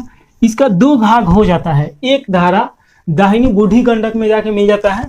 तो देखिए एक धारा ये बूढ़ी गंडक में आके मिला है, और दूसरा जो धारा है इसका ये कमला नदी में जाके मिल जाता है। तो ये आपसे क्वेश्चन पूछा जा सकता है कि जो बागमती नदी है ये 2 धारा में जब प्रवाहित होता है तो एक किधर जाके मिलता है और एक किधर जाके मिलता है। तो दायां इसका जो धारा है ये आपका बूढ़ी गंडक में, और बायां जो है ये कमला में जाके मिल जाता है। उसके बाद देखिएगा कि ये खोरमार घाट में, जो कि खगड़िया में पड़ेगा, वहां पे जाके ये गंगा में जो इसका मुख्य धारा होगा वो जाके समाहित हो जाएगा। तो इसको 3 भागों में बांट के समझ लेना है। इसके बाद जो ये नदी है, ये आप देख रहे हैं महाभारत श्रेणी से निकल रहा है, ये कमला नदी है। और कमला नदी का उद्गम देखिए महाभारत श्रेणी से ही होता है। मिथिलांचल क्षेत्र में सबसे पवित्र नदी और सबसे उपयोगी नदी इसे माना जाता है कमला को। मिथिलांचल में कमला को कमला देवी के नाम से जाना जाता है, इसका पूजा किया जाता है। बात किया जाए वहीं पे गंगा नदी के बाद ये सबसे पवित्र नदी है मिथिलांचल लोगों के लिए। तो ये आपको याद रखना होगा। ये क्वेश्चन आ चुका है कि मिथिलांचल में गंगा के बाद सबसे पवित्र नदी कौन सा है। उसके बाद बात किया जाए कोसी नदी, तो कोसी नदी का देखिएगा कि कोसी 7 नदियों से मिलकर बना है, इसीलिए इसका जो उद्गम स्थल है उसका नाम रखा गया है सप्तकोशिकी। तो सप्तकोशिकी से इसका उद्गम होता है, जो कि नेपाल में है, 7 धाराओं से मिलकर बना है। ये बहुत ज़्यादा यहाँ से क्वेश्चन आता है, तो ये आपको जरूर याद रखना है, क्योंकि बिहार का सुख, बिहार का दुखी आत्मा, उसके बाद बिहार का अभिशाप, ये सब इसका नाम दिया गया है। और इसका नाम क्यों दिया गया है तो समझिए, जैसे ये नेपाल से आता है तो 7 नदियों के मेल से बना है, तो वहां पे क्या होता है कि इसका प्रवाह बहुत ज्यादा हो जाता है। जब बिहार में प्रवेश करता है तो धारा प्रवाह प्रवाहित होता है, और जितना बांध उंध रहता है सब तोड़ ताड़ के यहाँ पे हर साल बाढ़ लेके आता है, बहुत सारा हानि होता है, साथ में मिट्टी का निर्माण भी करता है नवीन जलोढ़ का। तो फायदा भी है और घाटा भी है, लेकिन याद रखना है कोसी जो नदी है सबसे भयानक नदी है बिहार में। वहीं पे मुहासा का अगर बात किया जाए तो काढ़ा गोला जो कि पूर्णिया में पड़ेगा, वहां पे जाके ये गंगा नदी में समाहित हो जाता है। और वहीं पे बात किया जाए तो उत्तर बिहार का ये सबसे लंबी नदी है। तो ये आपसे क्वेश्चन पूछा जाए कि उत्तर बिहार का सबसे लंबी नदी कौन सा है, तो कोसी ही है, 120 किलोमीटर, और ये पूर्णिया में आके गंगा नदी में मिलता है। तो इस प्रकार कोसी नदी से जितना क्वेश्चन आएगा ये हम बता दिए। इसके बाद एक बलान नदी है, तो बलान नदी से क्वेश्चन एक ही आया है अभी तक, जिसमें पूछा था कि कोसी और महानंदा के बीच में कौन सा नदी प्रवाहित होता है, तो बलान नदी प्रवाहित होता है। तो ये आपको याद रखना है। इसके बाद लास्ट जो उत्तर बिहार की नदी है, अगर पूर्वी साइड से देखा जाए तो ये प्रथम पड़ता है, और पश्चिम से देखा जाए तो ये लास्ट पड़ता है। तो अगर बिहार का बात किया जाए कि बिहार के सबसे पूर्वी में कौन सा नदी है, तो महानंदा ही है। और महानंदा का उद्गम जो स्थल है ये भी नेपाल में है, और नेपाल में महाभारत श्रेणी से निकल के आता है ये। अब यहाँ पे ध्यान देने वाला ये बात है कि ये सबसे लास्ट में नदी है। तो यहाँ ये भी क्वेश्चन घुमा फिरा के पूछता है कि गंगा जो नदी है पश्चिम बंगाल में जाने से पहले इसमें बिहार में कौन सा नदी आके इसमें समाहित होता है, तो वो महानंदा ही है। एक बार यहाँ पे देख लीजिए, उद्गम इसका महाभारत श्रेणी, संगम कटिहार के निकट गंगा में आके समाहित होता है। उत्तर बिहार के मैदानी भाग में सबसे पूर्वी नदी जो गंगा में मिलता है। तो इस प्रकार देखिएगा कि उत्तर बिहार के नदी के बारे में हम लोग पढ़ लिए हैं लोग। अब इसको मिटा के और दक्षिण बिहार के नदी आपको पढ़ाते हैं। अभी तक हम लोग उत्तर बिहार के नदी के बारे में पढ़े हैं लोग, अब हम लोग दक्षिण बिहार के नदी के बारे में पढ़ेंगे लोग। तो आइए देखा जाए दक्षिण बिहार के नदी। तो देखिए, दक्षिण बिहार के नदी देखने से पहले थोड़ा सा गंगा नदी के बारे में देख लिया जाए, ताकि और अच्छा से समझ में आ जाएगा। तो गंगा नदी निकलता है उत्तराखंड में, भागीरथी और अलकनंदा नदी से मिलके ये गंगा नदी का निर्माण होता है। बिहार में देखिएगा कि चौसा के जगह पे ये एंट्री लेता है, यानी चौसा में ये बिहार में घुसता है। चौसा जगह जो पड़ेगा ये बक्सर में पड़ेगा। तो बक्सर डिस्ट्रिक्ट में ये एंट्री लेता है, और यहाँ से ये प्रवाहित होते हुए बिहार को लगभग 2 बराबर भागों में बांटता है, जिसमें एक देखिए दक्षिण बिहार का हिस्सा और एक ऊपर वाला ये उत्तर बिहार का हिस्सा। तो उत्तर बिहार के जो नदी था हम लोग पढ़ लिए हैं लोग। अब दक्षिण बिहार के बारे में पढ़ना है। यहाँ से अगर देखिएगा कि पूरे गंगा नदी का अगर लेंथ देखिएगा तो 2525 किलोमीटर है। अगर वहीं पे बिहार में इसका लेंथ का बात किया जाए तो बिहार में 445 किलोमीटर याद रखिएगा ये प्रवाहित होता है। अगर बिहार में गंगा नदी का सबसे बड़ा सहायक नदी का बात किया जाए तो सबसे बड़ा सहायक नदी सोन है। लेकिन अगर वहीं पे अगर क्वेश्चन पूछेगा कि उत्तर बिहार में सबसे बड़ा सहायक नदी, तो वो हो जाता है कोसी। तो ये इस तरह आपको याद रखना है। उसके बाद देखिएगा कि ये पश्चिम बंगाल में जाके एंट्री ले लेता है, और पश्चिम बंगाल में मेघना नाम से प्रवाहित होता है। तो ये तो हम लोग भारत का जो गंगा नदी के बारे में पढ़े थे लोग, भारत के नदी तंत्र में, तो उसमें अच्छी तरीके से पढ़े थे लोग, तो उसको एक बार देख लीजिए। इसके बाद अब आ जाइए दक्षिण बिहार में। उत्तर बिहार के तुलना में दक्षिण बिहार में नदी कम होगा, क्योंकि देखिए उत्तर बिहार का जो नदी तंत्र है वो हिमालय से निकल के आता है लगभग सभी नदी, और दक्षिण बिहार में देखिए पठारी से निकल के आता है। तो इधर के नदी में पानी कम रहता है और ये मौसमी नदी है जो कि सालों भर इसमें पानी नहीं रहता है। वहीं पे उत्तर बिहार में सालों भर पानी रहता है। दक्षिण बिहार के नदी में देखिएगा कि उतना ये बाढ़ लेके नहीं आता है, लेकिन फिर भी एक दो ऐसा नदी है जो कि बाढ़ कुछ हद तक लेके आता है, जिसमें सोन देखिएगा, उसके बाद इधर पुनपुन देखिएगा तो थोड़ा बहुत बाढ़ आता है लेकिन ज़्यादा नहीं आता है। इधर खनिज का क्षेत्र ज़्यादा है, इधर कृषि का भूमि ज़्यादा है। तो अब आइए इधर देखा जाए तो देखिए सबसे पहले ये कर्मनाशा नदी याद रखना है। कर्मनाशा नदी अगर बात कीजिएगा कि ये इसका उद्गम कहाँ से होता है तो विंध्याचल पर्वत श्रेणी से होता है, जो कि आपके एमपी और छत्तीसगढ़ के सीमा के आसपास में पड़ेगा। तो एमपी में ही पड़ता है ज़्यादातर, तो यहाँ से इसका उद्गम माना जाता है। और ये एंट्री लेते हुए कुछ हद तक यूपी और बिहार के सीमा का निर्माण करता है। और चौसा जो जगह है तो जहाँ पे गंगा नदी एंट्री लेता है वहाँ से 2-4 किलोमीटर बाद ये भी चौसा के स्थान पे भी जाके ये गंगा में सम्मिलित हो जाता है, यानी कि इसका संगम गंगा में हो जाता है। तो ये आपको याद रखना है। कर्मनाशा नदी का संगम हम लोग देख लिए, उत्तर बिहार और यूपी का सीमा बनाता है, ये भी देख लिए। यहाँ से एक चीज़ और याद रखना है कि जो कर्मनाशा नदी है इसे अशुभ माना जाता है बिहार में, इसमें स्नान नहीं किया जाता है। यहाँ पे अशुभ क्यों माना जाता है तो इसका अलग कहानी है, लेकिन हम लोग को इतना ही जानना है कि इसे अशुभ माना जाता है। अपवित्र माना जाता है। इसमें माना जाता है कि अगर आप स्नान कीजिएगा इस नदी में तो जो आपका कर्म है वो नाश हो जाता है। तो कर्म नाश करने वाला नदी है, तो ये थोड़ा सा याद रखना है कि ये कहाँ पे है। तो ये हम लोग पढ़ लिए कर्मनाशा। इसके बाद हम लोग देखेंगे सोन नदी। सोन नदी का एक और नाम है सोनभद्र, तो याद रखना है सोनभद्र कहिए या सोन नदी कहिए। इसका उद्गम का बात किया जाए तो अमरकंटक के पहाड़ी, जो कि मैकाल पर्वत श्रृंखला का ही एक पर्वत है, वहां से निकलता है। ये छत्तीसगढ़ में पड़ेगा, मध्य प्रदेश और छत्तीसगढ़ की सीमा के आसपास में ही पड़ता है, तो याद रखना है छत्तीसगढ़ में निकलता है। ये कैमूर पठार से दक्षिण से प्रवेश कर गंगा सोन दोआब बनाता है, जो दक्षिण बिहार के सबसे उपयुक्त कृषि लायक भूमि बनाता है, सबसे उपजाऊ भूमि बनाता है। तो ये आपको याद रखना है कि दक्षिण बिहार में कौन सा दोआब है जहाँ पे सबसे उपजाऊ कृषि भूमि बनाता है। तो ये आपका सोन नदी हो गया, और ये हो गया गंगा नदी। तो गंगा और सोन का ये जो देखिएगा जगह इसके बीच में, तो ये क्या करता है कि एक बहुत बड़ा उपजाऊ भूमि ये निर्माण करता है। ये दोआब है गंगा और सोन का। जो सोन नदी है ये कहाँ पे मिलता है तो हरदी छपरा में मिलता है, जो कि दानापुर में, और दानापुर है ये पटना में। तो ये याद रखना है कि इसका पटना में संगम हो जाता है गंगा नदी में। उसके बाद जो हम लोग को पढ़ना है पुनपुन नदी के बारे में पढ़ना है। तो पुनपुन नदी का उद्गम देख लीजिए, छत्तीसगढ़ और एमपी के सीमा से, अमरकंटक के पहाड़ी से ही होता है इसका भी। तो ये अगर पुनपुन का अगर बात किया जाए कि संगम कहाँ पे होता है तो ये फतुहा में होता है, और फतुहा कहाँ पड़ेगा तो ये पटना में पड़ेगा। तो इसका भी संगम पटना में हुआ, तो ये आपको याद रखना है।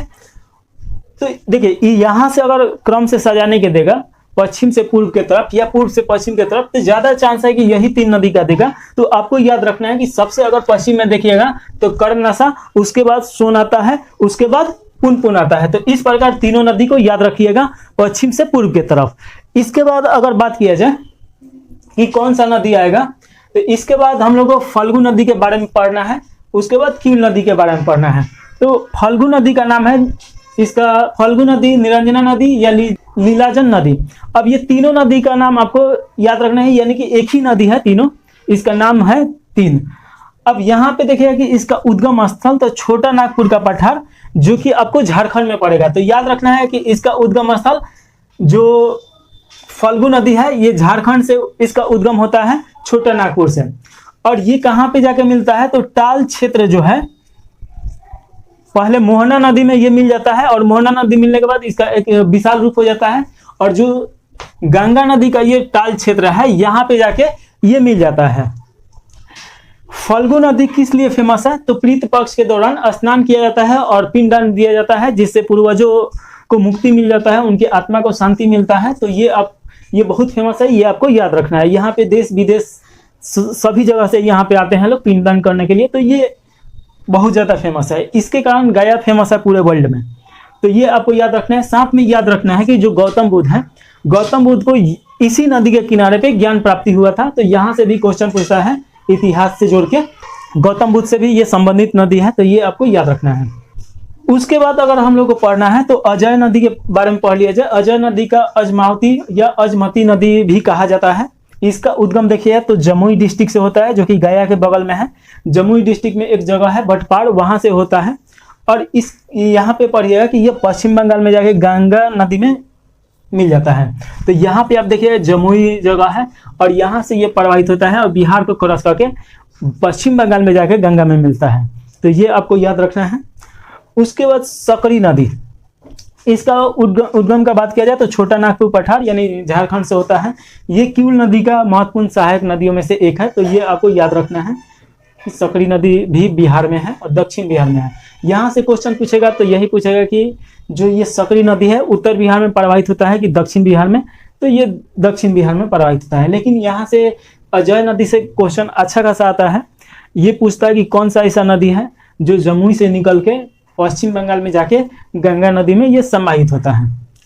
इसमें का लास्ट नदी जो हम लोग को पढ़ना है, जहाँ से क्वेश्चन आता है किउल नदी। किउल नदी वही नदी है जिसपे महावीर ने ज्ञान प्राप्त किए थे। इसे रिजुपालिका नदी के नाम से भी जाना जाता है। उद्गम स्थल देखिएगा तो हजारीबाग, ये आपका झारखंड में पड़ेगा। खमीरडीहा से ये निकलता है, हजारीबाग के खमीरडीहा।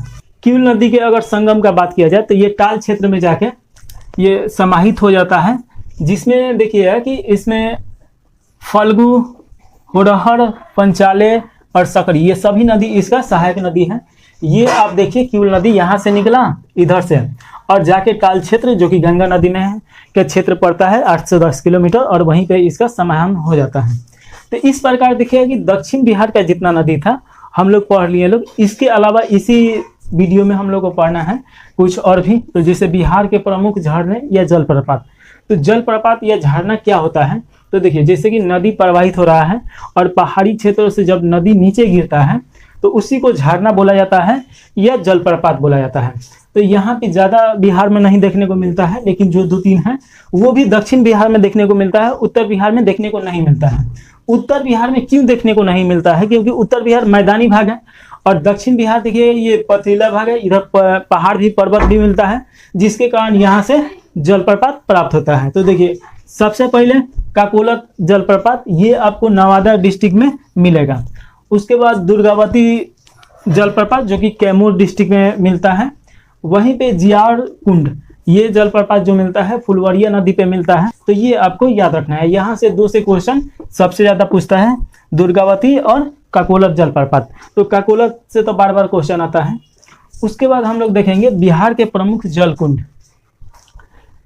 इसमें जल कुंड का क्या मतलब होता है, तो आप आसपास में तालाब वालाब देखते होंगे, तो वही जल कुंड है जहाँ पे जल का बहुत सारा एक कुंड हो। अब यहाँ पे देखिए कुछ गर्म जल कुंड होता है, कुछ ठंडा जल कुंड होता है। यहाँ पे 2 ही डिस्ट्रिक्ट में जल कुंड ज्यादा देखने को मिलता है जहाँ से क्वेश्चन आता है। तो एक राजगीर का देख लिया जाए सबसे पहले। तो राजगीर में देखिएगा सप्तकुंड, या इसी का नाम है सप्तधारा। उसके बाद सूर्य कुंड, उसके बाद मरदुम कुंड, उसके बाद ब्रह्मण कुंड, उसके बाद नाना कुंड। ये 5 याद रखना है। ये आपका राजगीर में प्राप्त होता है। और वहीं पे बात किया जाए कि मुंगेर में, तो मुंगेर में देखिएगा कि लक्ष्मण कुंड, उसके बाद रामेश्वरम कुंड, गौतम कुंड, सीता कुंड, ऋषि कुंड। इसमें लक्ष्मण, राम, सीता, ये तो तीनों याद रहेगा आसानी से मुंगेर में। तो इस प्रकार हम लोग नदी तंत्र बिहार का देख लिए लोग। नहर है तो वो कृषि में पढ़ा जाएगा, कृषि के अंतर्गत ही नहर आएगा। नहर कुआं हो गया, कैसे बिहार में कृषि किया जाता है तो कैसे उसको सिंचित किया जाता है, तो ये सब कृषि में देख लिया जाएगा। यहीं पे समाप्त कर दिया जाए जो नदी तंत्र है। जय हिंद।